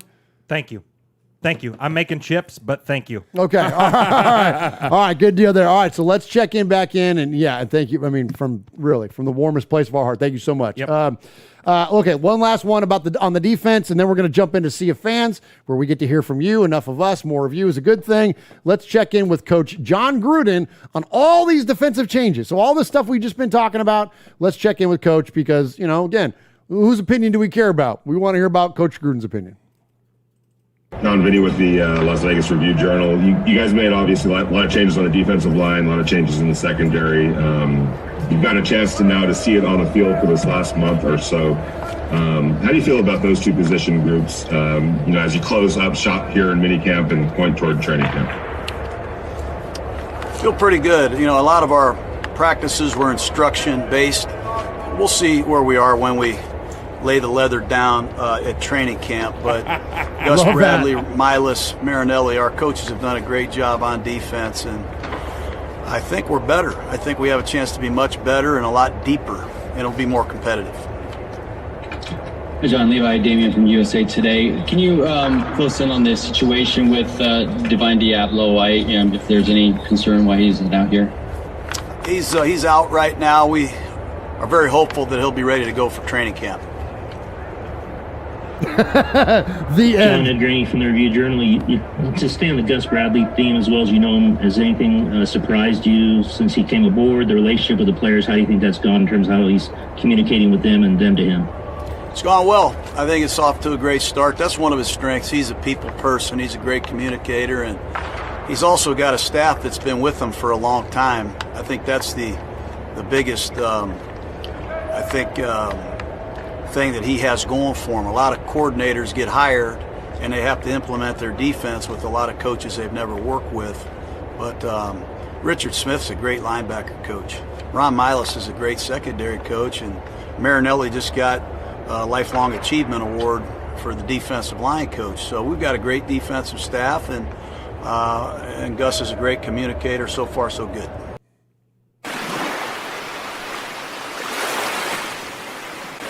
Fading, looking. He's under the gun. He's tied. He throws. It is. He caught it.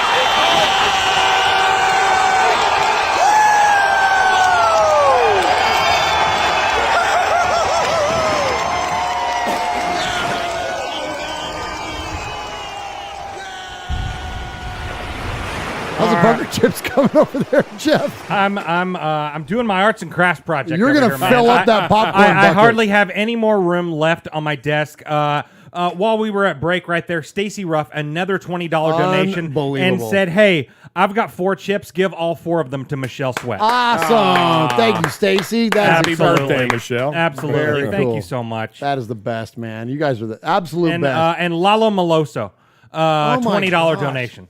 You guys, and he brought perfect. He brought up Al Davis, who's born on the 4th of July.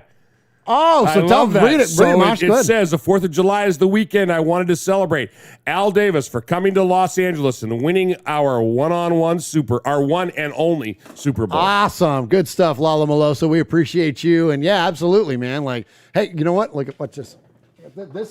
My buddy Swag Jeff gave this to me. That's from that Super Bowl. This is actually from the Super Bowl in Tampa. Isn't that cool? Yep. For those on the audio version of the podcast, it's a bottle of Coke that's got the freaking NFL schedule on it and the and all the logos from that Super Bowl. It's pretty cool stuff. All right, well, we've got some emails to read. Yes, sir. Let's do it. So, hello. Hang on. First, tell them about how they can contact us, Uncle Mosh, and being made and all that good stuff. No. I'm not going to do that. Okay. That's another shameless plug. Send us an email. No. But how? Okay, at least tell them how. So it's RFR. It's show at RFR. Raiders Fan Radio. Raiders Fan Radio. Why don't you tell them before I mess it up? So if you want to email us, you can email us. Because you know I don't email. Show. No, it would hurt your finger. Yeah, it would. Email us at show, that is SHOW, at RaidersFanRadio.com. And if you email us an indefinite amount of times, you can become a made man or a made woman, like our good friend Matthew Mangus. Hello, RFR family. Now that training camp is almost here, it's time to talk about breakout candidates. Here are 4 breakout candidates for 2021.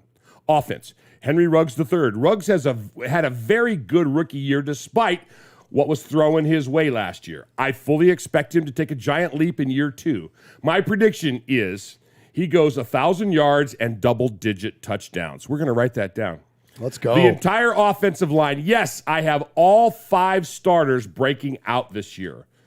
Gone Love is it. Fat of the Week. Trent Brown is in his place.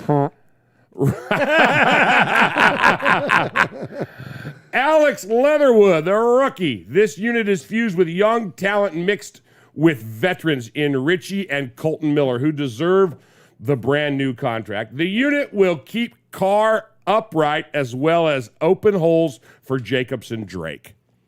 We'll see. We'll see. The Raiders secondary. The addition of Gus Bradley will do wonders for the secondary, especially for our defensive backs and safeties. Gone are the days that we get hit with the deep bomb or Abrams is doing too much trying to hide the unit's weakness. Yes. The defensive line. Again, the addition of Bradley helps, but I believe Yannick brings us what we've been missing since Mac got traded. Are we saying? Yeah, we are saying his name. Yeah, he's been gone long enough. Since Mac got traded and that a closer.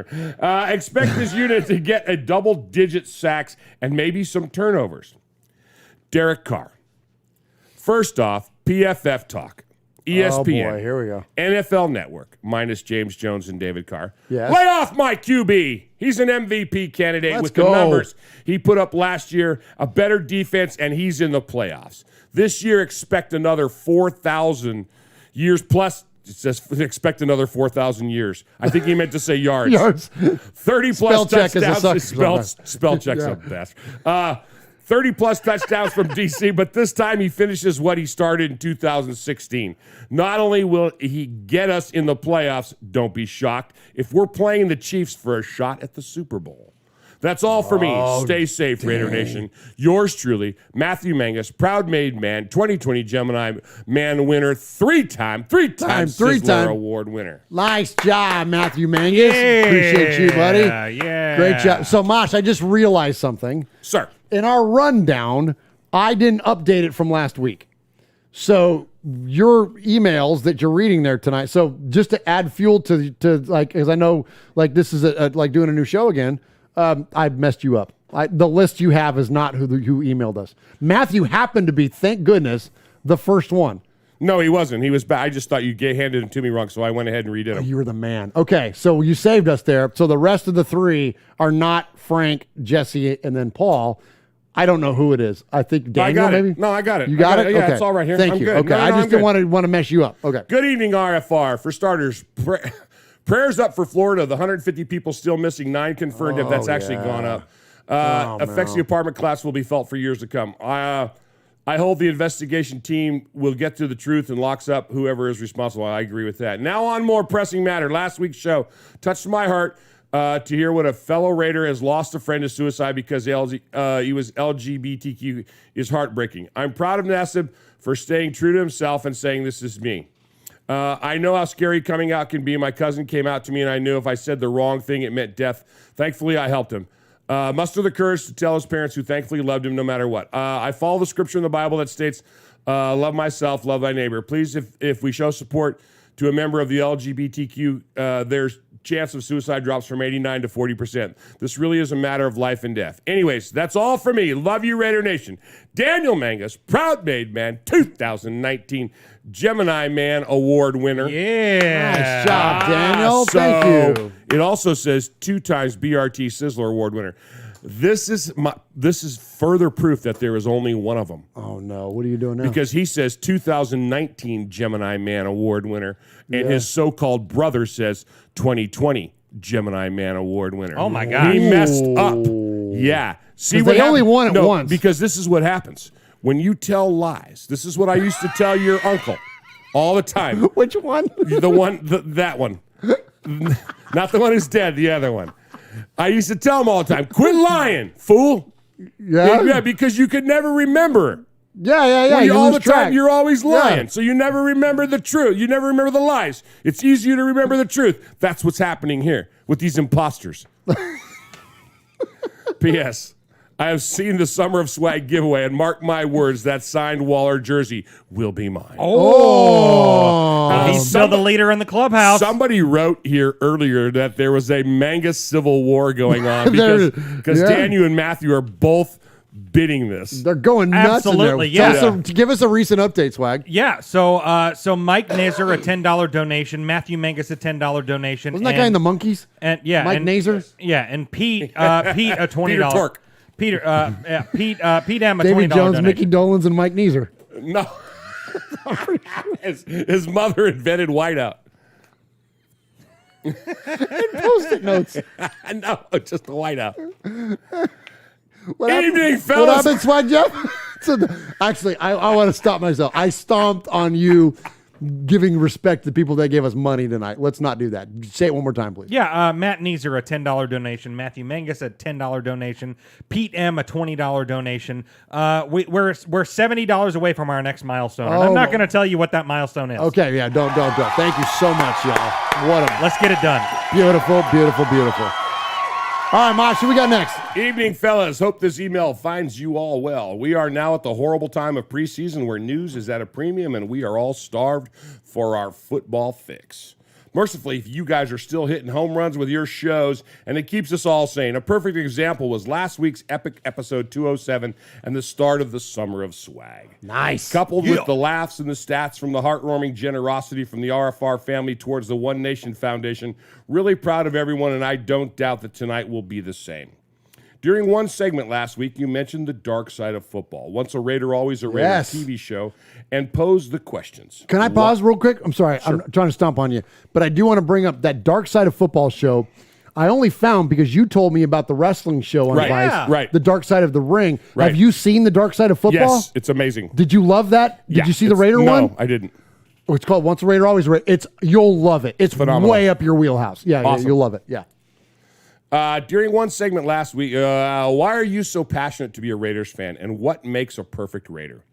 My take on it is that Raider Nation isn't fake.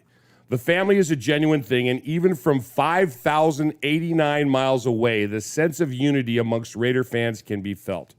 One of the quotes on the audio said, Raider Nation means a brotherhood, and that's true, but anybody can say it, whereas Raider Nation lives it.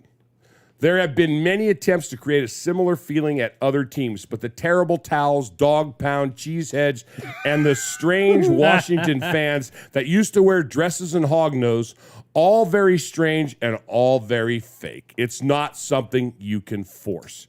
In order to have what Raider Nation has, it has to come from the very soul of the organization. Al Davis was the hub of the wheel. John Madden spread the feeling onto the field through Stabler, Upshaw, Otto, Tatum, Villapiano, and others. Like Ripple, I've gotten chills just saying those names. So cool. Like ripples on a pond, it resonated to the fans. And from that day to this needs to be read like Flacenda. Yeah, right? Yeah. Give it the voice of God, In order Mosh. to have what Raider Nation has, it has to come from the very soul of the organization. Al Davis was the hub of the wheel. John Madden spread the feeling onto the field through Stabler, Upshaw, Otto, Tatum, Villapiano, and others. Like ripples on a pond, it resonated to the fans, and from that day to this, the bond has been unbreakable, even though relocations and thinner times on the field. It's hard to describe to outsiders what it's like. It's a way of life. The truest sporting family out there. It's addictive. And the only thing that's needed now is a fourth title to repay the faith. Good job, Paul. Wow. and good job you hooking that email up, Mosh. I was like captivated. I'm like sitting over here feel like I'm watching a movie. Like, that was amazing, Mosh. The simple answer is that every player that pulls on the jersey and genuinely knows what it means to give their all to the cause, and every fan, no matter where we are on the globe, is a passionate, perfect Raider. So as we continue to kick our heels until July 27th, when the guys return to Henderson for training, there are still plenty of articles and blogs full of opinion and predictions to check out with lots of questions to be answered, such as, will DC hatred ever stop? Will the Raiders sign Devontae as a free agent in 2022? Will the Raiders' defense improve sufficiently to take us to the postseason? Will Andy Reid ever see a salad bar? Will Tyreek Hill ever get a card on Father's Day? Oh! Will a Chiefs fan ever be discovered that doesn't look like an extra from the banjo scene of Deliverance? Will Josh ever say that this is not a... No, I'm kidding. I threw that in there. What? The most important season in Yeah, Raiders history? I was going to say that, but I probably won't every year. Some of these questions will be answered in the coming months. Others are genetically impossible. Stay safe, RFR family. Love you, Raider Nation. His Lordship, the Royal Scribe, Paul Egerton, Shropshire, Mississippi, Pauly Award winner 2019, Foggy Glasses Award winner 2020, BRT Sizzler scorekeeper, proud made man, five-time plus one winner of the Raiders Fan Radio BRT Sizzler Award. Wow. Paul. Let's go, Paul. Paul. Paul. Gosh, that was good. Paul.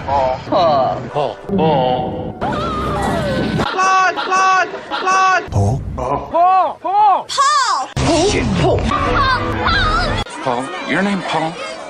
Paul. I met him with Paul. Who? Paul. Paul, yes, Paul. Paul's not here. Hey, Paul. Paul. Hi. I'm Paul. Okay, so before we jump into the voicemails, yes, I just want to hold this up again. The Darren Waller signed AFL jersey. I'm not going to tell you the number, but it's big. Oh my gosh, we had more come in, right? We've had more come in. We've had Chevy Silver Raider $20 donation since we last did the update, and our number's getting very big. Oh my gosh, it's crazy big. It's more than what I thought we were going to do. Yeah.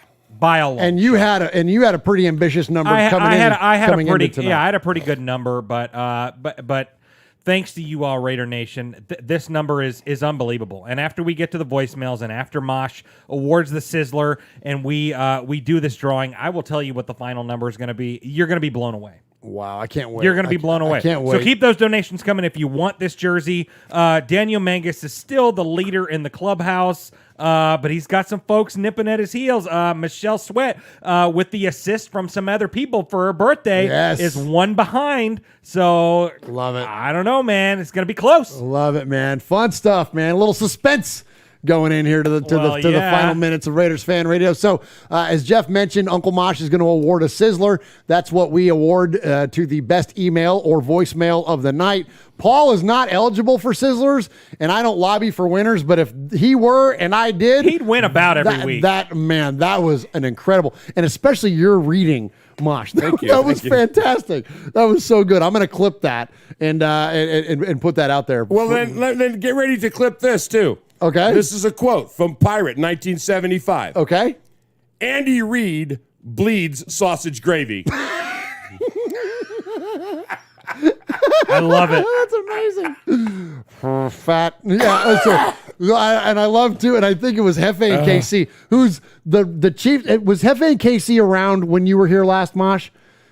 Hefe and KC barely just came in. He's here every week. Yep. He's a diehard Chiefs fan. He's here every week, and he usually plays pretty respectfully in there, so we don't have to put him in timeout. Ron doesn't have to drop the band So he's hammer on having him. fun. But yeah, and he just wrote Andy Reid is big boned. Like I love. Hey, I used to say that. I'm not fat. I got thick skin, heavy bones, and a lot of blood. Well, yeah. All right, so let's jump into the voicemails. And so at the top of the voicemail segment, we always welcome our good friend, the man that heads the crew, because every crew needs a captain. And so the leader of the made men and the made women is the legendary Capo. We call him, yes. We call him Capo. Thank you. We call him Capo. He is Aaron, the Q-Dog Raider. Greetings, Don Murf, particularly Marsh on the boss, Sonny, Sergeant Arms, Sizzle, Big Raider Trucker, Mojo from the Universe Speaks, Ramon the Mean King, Swag Jeff, Ron the Mater Rating, Nation. Today is June 30, 2021. F the Chiefs, F the Chargers, and F the Broncos. Right on. In a recent article written by Seth Trashman, he predicts the stingiest NFL defenses for 2021, from first to worst. He listed the Raiders at number 28. It would be easy to take offense at this low ranking, basically this low ranking given the acquisitions made this offseason. But the Raiders haven't shown improved on that side of the ball. Specifically, the Raiders allowed the third most points last season. Moreover, the Raiders have finished in the bottom 13 of the NFL in points allowed every season since 2007. Our team hasn't received much net return on the investments after one draft pick, after the next draft pick, save Trayvon Mullen and the Condor. Recent free agent signings like Corey Littleton also have yet to work out. I know that, this isn't the Make-A-Wish Foundation. However, the hope is that new D coordinator Gus Bradley and the signing of the dubiously ranked number 39 rated free agent Yannick Ngakoue will finally vault the defense into the middle of the pack, translating into an overdue playoff berth. Week 1, the Raiders are scheduled to face the team atop the stingy defense list, the Baltimore Ravens. Now, not to be outdone, the media disrespect didn't stop there. CBSSports.com has John Gruden as the 20th overall ranked current coach for an NFL franchise. Let me be clear. CBSSports.com has Gruden better than only 12 other NFL coaches, and 6 of which have never coached a single NFL game. Only 7 coaches listed above him won a Super Bowl.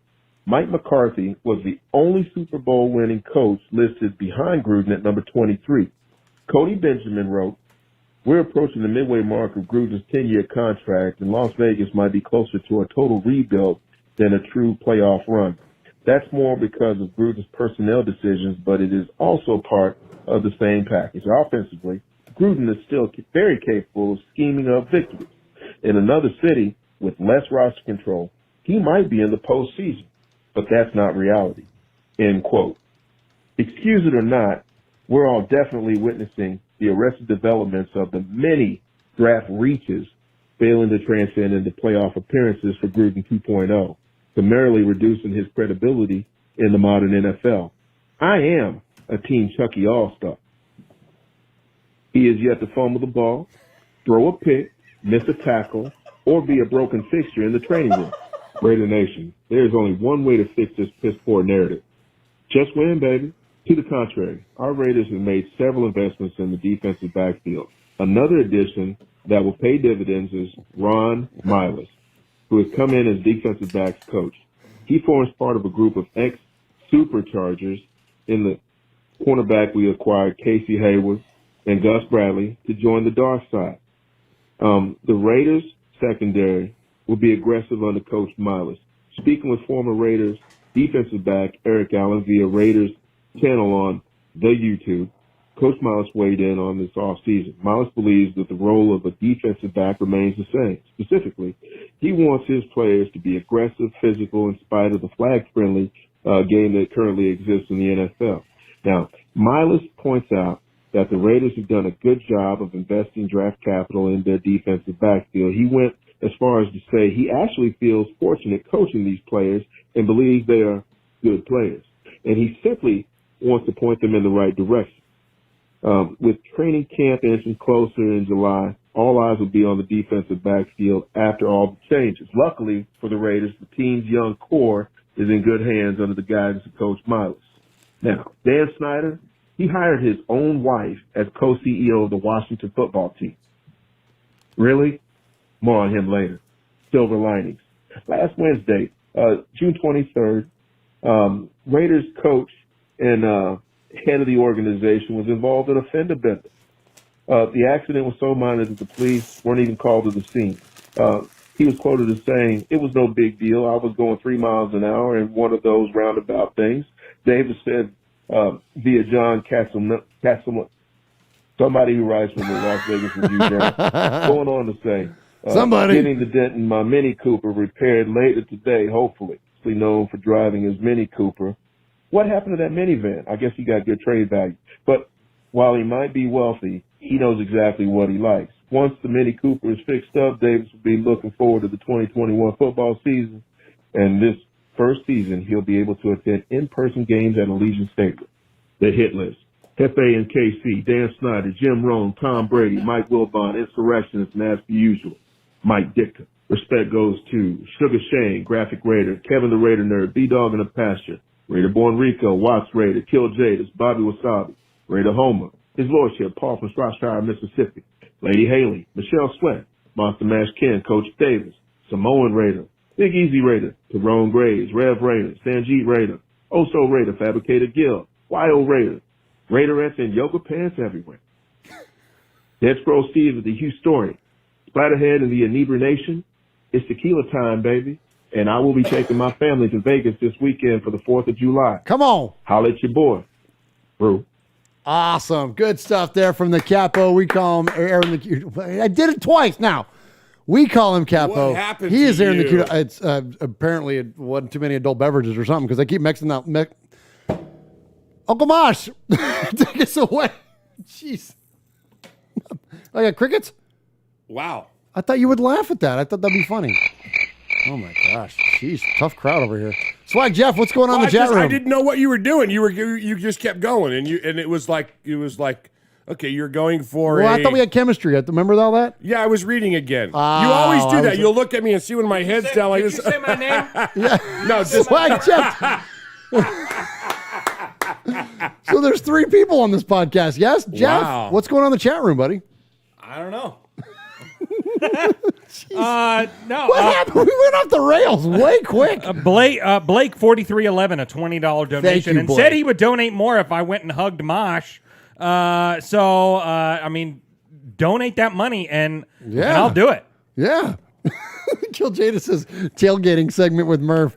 I'm absolutely, thank you for saying that. I will absolutely go back and find my voice in that, and I will tailgate too much. Yes, no doubt. All right, good stuff there. Appreciate Blake. Appreciate that donation. All right, so we've got 3 calls tonight, and please call the show, 909-345-3346. That is 909-345-3346. This is ridiculous. 909. I'm fresh. Do you want me to say it? Yes, do it. 909-345-3346. That's right. Call I'm a us, and if you call disaster. 3 times, you become a made man or a made woman. Blake with a $10 donation. Thank you, Blake. Oh, wait. There it is. Ah, love it, man. Big hugs for Uncle Mosh over there. Big hugs. Thank you, Blake. Appreciate that donation. I hate that kid. You love it. You love that. You're my friend. I like his hugs. I just hate him.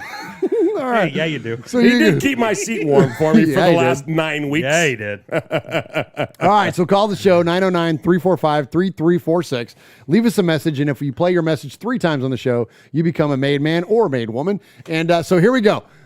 This is fun. Mosh, since you've been gone, we've had now wrestlers calling the show on the regular. And yeah, well, they were there. They started. It started to come in. It did start. Yes. Yeah, when I left, there was two Savages and 1 Gold Dust, I think, or something. I don't remember what it was. Yeah, the American Nightmare. Not Dusty. Is it Dusty Rhodes? Yeah, Yes, something yes. about a donkey or somebody or something. There was. Yeah, because he shot John Yeah, Elway. he shot his John. That was so dang funny. All right, so next up on the show, welcome to Raiders Fan Radio, Big Papa Pump, Scott Steiner. No way. Yeah, number 2, second No call. kidding. Yep.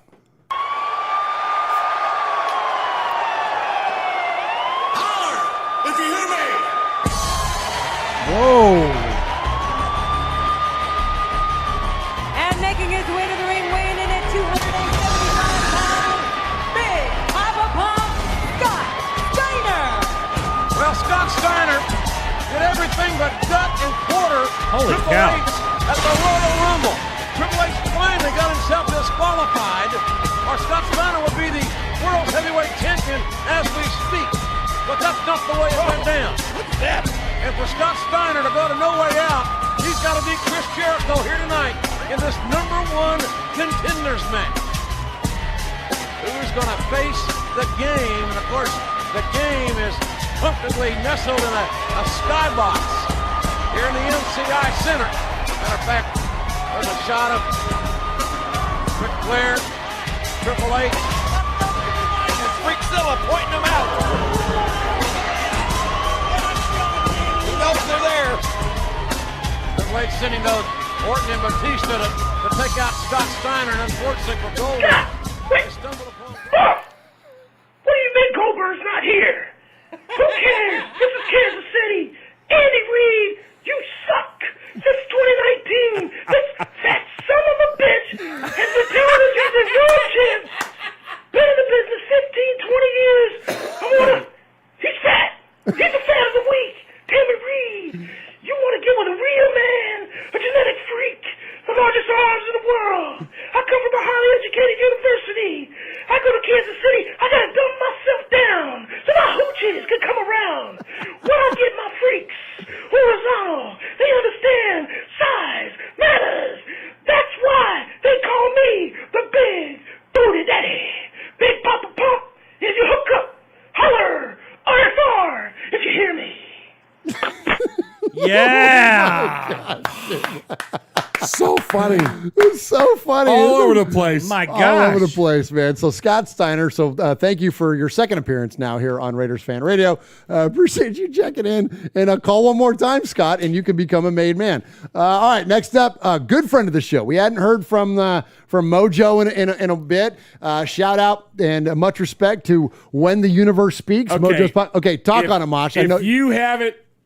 You love it. You love this. I love Mojo. I love Mojo. I don't comment all the time because I got internet issues. But if you get a chance, go watch Mojo. There's this pickled herring stuff, and it's all Surstrom or what? Surstrom. Yeah, it's supposed to be the foulest smelling edible fish stuff in the world. And so there's this whole thing that when you pop the top and then to eat one piece of it, and it's like I said, it's like pickled herring. It's about 4 inches long. It's just but to watch Mojo and his buddy gag, Rooster Boy, him and Rooster Boy, and I laughed. He's off the rails, man. He's so funny, one of the funniest human beings we've ever met. Absolutely. But and it's short. And it's on there. It's a few minutes long. It's on their TikTok. It's got like 500,000 views on TikTok. Oh my gosh! No kidding. Yeah. Oh yeah. And it is the funniest thing I've ever seen. It's so good. Yeah. And his Coyote promo, like his wrestling, the one he did where he was manning the streets of San Diego in his wrestler mask and his Mojo Raider jersey. What does he say? Don't do gangster bleep on an empty stomach. On an empty stomach, and he goes and orders like 3 Mexican pizzas in the drive-thru. Yeah. Oh my gosh! And we called his show last week. Both of those calls were brought to you by Coors Light. Yes, little RFR rated R there. And of course, Lee B says Universe Speaks is 18 plus. Definitely, but it's hilarious. Yeah. So don't turn it on with your kids in the car. Your calls were definitely right in there with the 18 plus. Yes. So absolutely. It's for an adult audience for sure, and also too, like if you're easily like offended by language or anything like that, like don't check it out. Like don't do that. But if you could just handle some irreverent humor and just some goofiness, and if that's 100% what they're going for is the joke. It's the joke. Yep. And And look, and the other thing too is that there's no malice. Like it's not. No. There's none. And these guys are just the absolute best. So it's the Big Gringo, Mojo, and Rooster Boy, and it's fantastic. So definitely check them out. Support When the Universe Speaks, and let's check in with our good buddy Mojo here on Raiders Fan Radio. What's up, fellas? What's up, made men and women? It's your boy Mojo calling in from the center of the universe. Just calling in to let you guys know how much we appreciate you. Got some voicemails from Swaggy J and Murf to play on our show this week, and we can't wait to get to those. But for anybody listening that don't know, the RFR crew helped me and my crew get started in this whole podcast world, and to show our appreciation, we just donated $100 to the One Nation. Oh my gosh! Thank you, Mojo. Foundation.net, and we don't want a damn thing in return. So from all of us at When the Universe Speaks Pod Show, to all of you, thank you very much. Just win, baby. Mojo out. Oh my gosh! Oh my so gosh! kind, right? Yes. Yeah, Jeff, that's the best, dude. I love Mojo, man. I mean, not only did he fill our bellies in Oakland, Absolutely. but I mean, is one of the made men. And yeah, I mean, and we have joined him on what used to be the Mojo Pod show for the draft and all that stuff. The guy's, he's one of our closest friends, man. I mean, we love this guy. We would love to make it one day to one of the because they had their first annual invitational where they did the it was the ultimate disc golf, and beer pong and cornhole. And he invited all of us. Unfortunately, we weren't able to go. Big Raider Trucker was out there. Awesome. So yeah, I mean, we would love to eventually go out there because that was an amazing thing. They had a big turnout, and it was amazing. So cool. And Keanu Reeves was the mascot for the event. It's amazing. I love the fact that you guys get a couple of six-packs in you, make some obnoxious calls, and we get $100. Yeah, I know, right? I'm ready to spend $20 and buy you a case of Coors. I know, right? See if we can turn it that was five. the best 12-pack of Coors Light we've ever drank.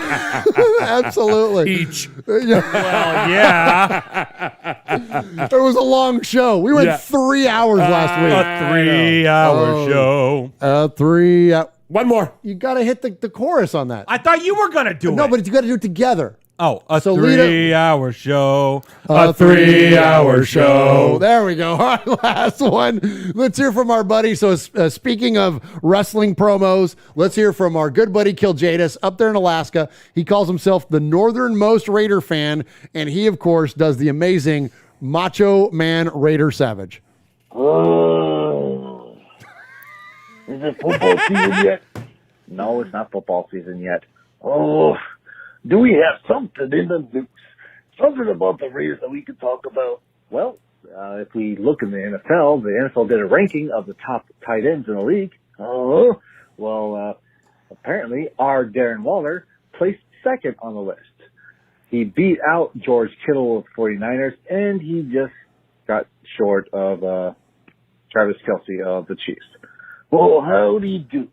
There's just another reason the media's trying to pick on us. Obviously, Darren Waller is number one. Yeah, he can easily beat out both of them. Well, I mean, honestly, look at George Kittle. He is nothing but a simple single skittle. A simple single skittle. Yeah. Did I blow this stat? Did I misread it? He was the 62nd best player in football, not 62nd best tight end. Right. Yeah. But as tight, no, you didn't blow it. I knew what you meant. Okay. As a player, he was the 62nd best player in football. Okay. So, which is kind of silly. How can you be the third best tight end and the 62nd best player? Okay, 10-4. No, All you right. didn't blow it. All right. I knew what you meant. Thank you. Yeah. I think everybody else got that too. I hope so. Yeah. Yeah. He is all but just a simple skittle. Yeah. All you do is you put one skittle in your mouth and you chew. And you enjoy it. It's sweet. It's nice. But then once you're done with it, you come and have to swallow to the hard fact That's all he is, just a simple single Skittle that just has one little sweet moment, and that's it. He's nothing compared to Darren Waller. And then you got Travis Kelce, who ain't even a man at all. I mean, honestly, look at him. He can't even get a date without trying to actually get himself to put on a TV show of him dating. Now, what kind of man can't go and get a date all by himself? Yeah. Oh, the macho man gets all the ladies. Yeah. But not this guy. Darren Waller's number one. He has an excellent coach, unlike the mediocrity that's the 49ers and the Kansas City Chiefs, who's got a coach that is incredibly fat. Andy Reid is so fat. Well, how fat is he? Andy Reid is so fat, his baby pictures were taken via satellite. Ooh, I got one. Andy Reid is so fat. How fat is he? He is so fat. His bathtub has stretch marks from him just taking a shower. Hashtag who's fat. Hashtag fat of the week. Woo. Well, what other Raiders do we have? Well, we got Mark Davis. He got in a car accident. He did, huh? And he was driving a Mini Coupe, apparently. A Mini Coupe, huh? What takes balls for someone so rich as him to just drive something simple? I like that. I like the jib of it. Would you drive a coupe? Heck no! I got the Slim Jim monster car. Ooh yeah! Get me out of here! Oh my gosh!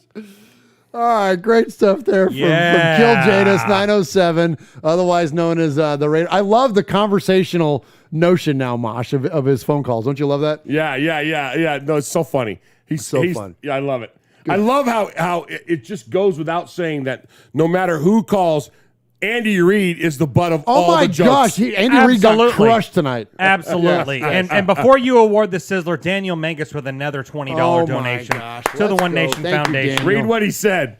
He said, Swag, remember the beating. Stay the hell out of Mosh's chair. Oh my gosh. That's incredible. Good stuff there, Daniel. So I mentioned earlier, we award a Sizzler Award, or Uncle Mosh awards a Sizzler Award to the best email or the best phone caller of the night. And Uncle Mosh, who do we have tonight? Man, so we had Mangus and Scott Steiner and Mojo, and Mojo's not ineligible, but Scott Steiner and Macho Man being interviewed by Kill Jadis. And so it was tough. I mean, and it's, I don't know what you guys, I don't know how you've been doing things in the past, and what in my absence, but I reckon you held down the fort pretty good. Yeah, Jeff did an amazing job with the Sizzlers. He did good, and that's why it was a 3-hour show last week. Yes. With all the duties he's got with poker chips and everything else going on over here. And so tonight, the BRT Sizzler Award goes to, because of his shot taken, the lobby over the bow of Andy Reid's tub that has stretch marks, Kill Jadis. Oh, hey! Nice. Sizzler.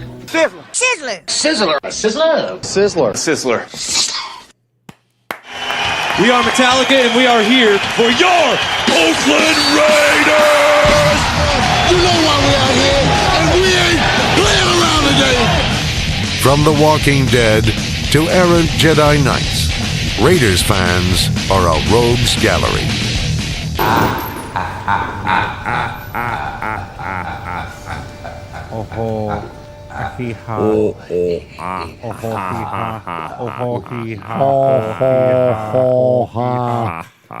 Thank you so very, very much to everybody that called in tonight, emailed tonight. Thank you so much, everybody that's in the chat room. But before we get to, and I want you to shout out the chat room, Jeff. I will. But also, bro, you know what it is. Oh.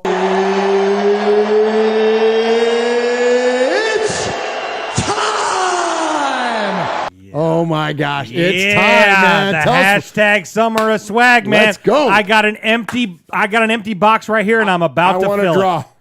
Well, yeah, you're going to draw it here in just a minute. But I'm going to shout out the chat. Lee B, Kill Jadis, Valerie Pickard, Mike Nizer. He corrected me on his pronunciation. Big Easy, Lee B, Kill Jadis, congratulations on the Sizzler. Ron the Mater Raider, Aaron the Q-Dog Raider, Daniel Mengus, Matthew Mengus, Aslan77. Let's see, Jesus or Jesus Soria, Loki Raider, Michelle Sweat, happy birthday. Pirate 1975, Tider Raider. We've got so many people in there, and it's time. It's time to announce how many poker chips everyone has. This was unbelievable. This was absolutely unbelievable. We had a total of 20 people donate. Wow. 20 people donate. Well, 21 actually, if you include our capo. So let's start. Okay. So I'm going to leave the big ticket people for last. Okay. So Matthew Mengus, $30 donation. Amazing. Thank you, Matthew. Raideroo, $30 donation. I'm going to do applause at the end. Thank you, Raideroo. Okay. Yeah. Like a graduation. Hold your applause, please. Yeah. D the Sun, $30 donation. Pete M, $60 donation. Oh my gosh. Mike Nizer, $50 donation. Lencho, $20 donation. Big Easy, $10 donation. Ashton, $20 donation. Trinidad, $20 donation. Kevin the Raider Nerd, $50 donation. Ron the Mater Raider, Third and Renfro, number 13, $30 donation. Kill Jadis, the Sizzler, $10 donation. Big Bass Raider, scratch that. Pirate 1975, $20 donation. Lalo Maloso, $20 donation. Chevy Silver Raider, $20 donation. Blake 4311, $30 donation. And then, let's see, Big Bass Raider, $100 donation. Wow. Yes. Michelle Sweat with the assist from Aaron the Q-Dog Raider and Stacy Ruff, $110 donation. Unbelievable. Daniel Mengus. Wow. $190 donation. Stop it. Whoa. Are you ready for the total? Yes. Are you ready for the total? Yes. I wish we had a drum roll on here. I know. I wish we had it. Let's make one. Total donation tonight, episode 208 of Raiders Fan Radio. 100% of this is going to the One Nation Foundation. $850. Let's go! Yes, baby! $850 donation to the One Nation Foundation. I'm at a loss for words. I am at an absolute loss for words. You were like, we could get what if we get $500 tonight? I know. I know. Thank you. $850. I cannot put into words how thankful I am and how blessed we are and how blessed the Bolitnikoff Foundation is and the One Nation Foundation. Unreal, man. I mean, this is unbelievable. I mean, I'm really am speechless. So, without further ado, enough of me talking, enough of us. Now, hold on. Now, scoot over to Mosh's camera a little bit. I will. Okay, all right. I will. That way we get you both on the same shot here. Okay, let's go back to Jeff. So he's mixing it up in the bucket. Okay. Show them that they're all different numbers. Yeah, there we go. They're all okay, all right. All right, go over to Mosh's camera here. Okay, mix it up, Mosh. This is like digging into that box of donut holes, you know, and that one on the bottom. Mix it up. You just grab. You just go. I just go. Okay, so do I go at the top, or do I go at the bottom, or do I go to a corner in the middle? Did you got it? You got the one. Okay, here we go. That's the winner. Oh man! All right, here we go. Do you remember the numbers, Jeff, offhand? I will look it up.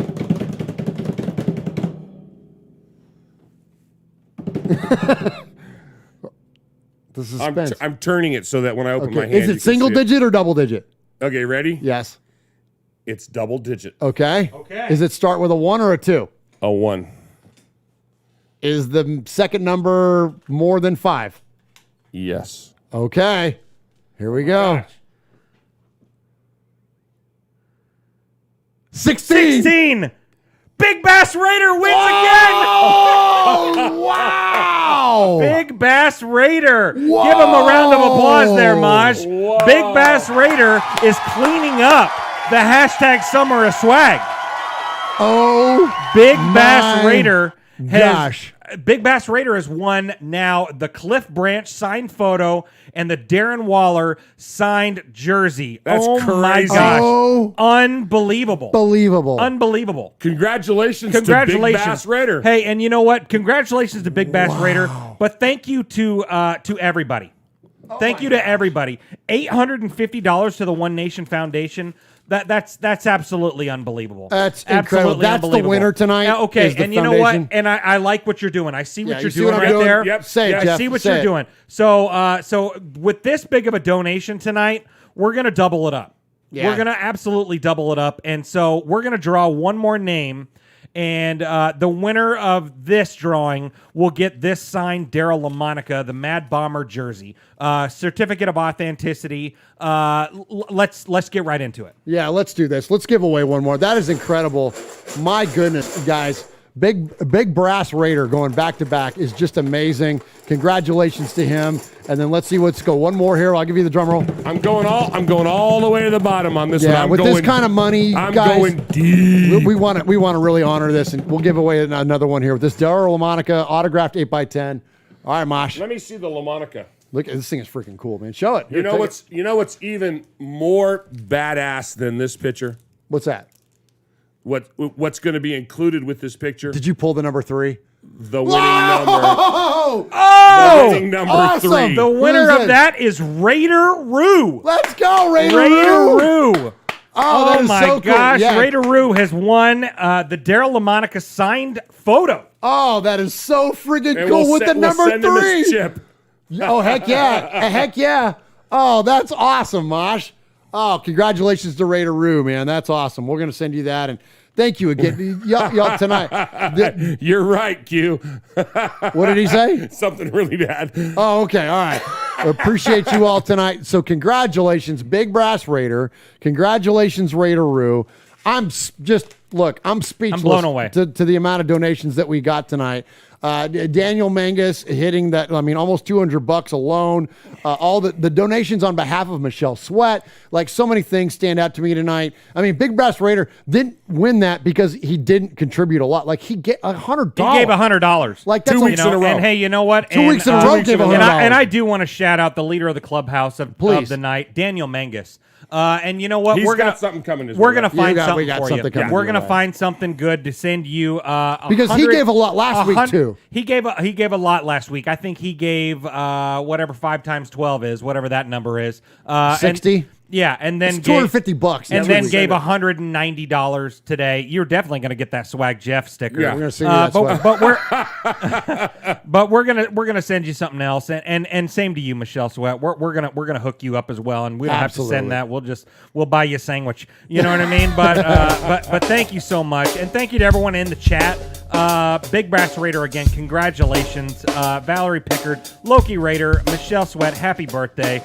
Lee B, Aaron the Q-Dog Raider, Raider Roo, Lala Meloso, Daniel Manga, Mike Nizer, the Big Easy, Aaron the Q-Dog Raider, Tyda Raider, Blake 4311, Ms. Molly. Thank all of you so much for joining us for this amazing episode 208 of Raiders Fan Radio.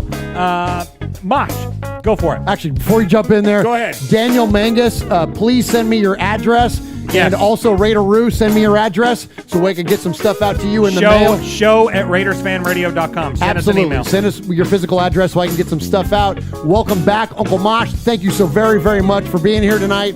Cannot appreciate the chat room enough. Y'all have blessed us in an amazing way. But more importantly, what we're going to be able to do with that money is bless the One Nation Foundation, which is in turn going to bless the Belenikoff Foundation, where we're going to present that big check on your behalf. Thank you, Raider Nation. We love you guys. And Uncle Mosh, take us home. Man, it's been great to be here. I just want to say this. Speaking of mojo, adios, malingerer. Thanks for listening tonight. Good pull.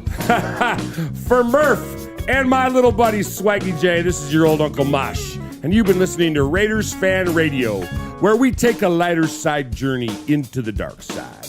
Remember, what happens in Vegas started in Oakland. Yeah, it did. A donkey's a donkey, a Muppet's a puppet.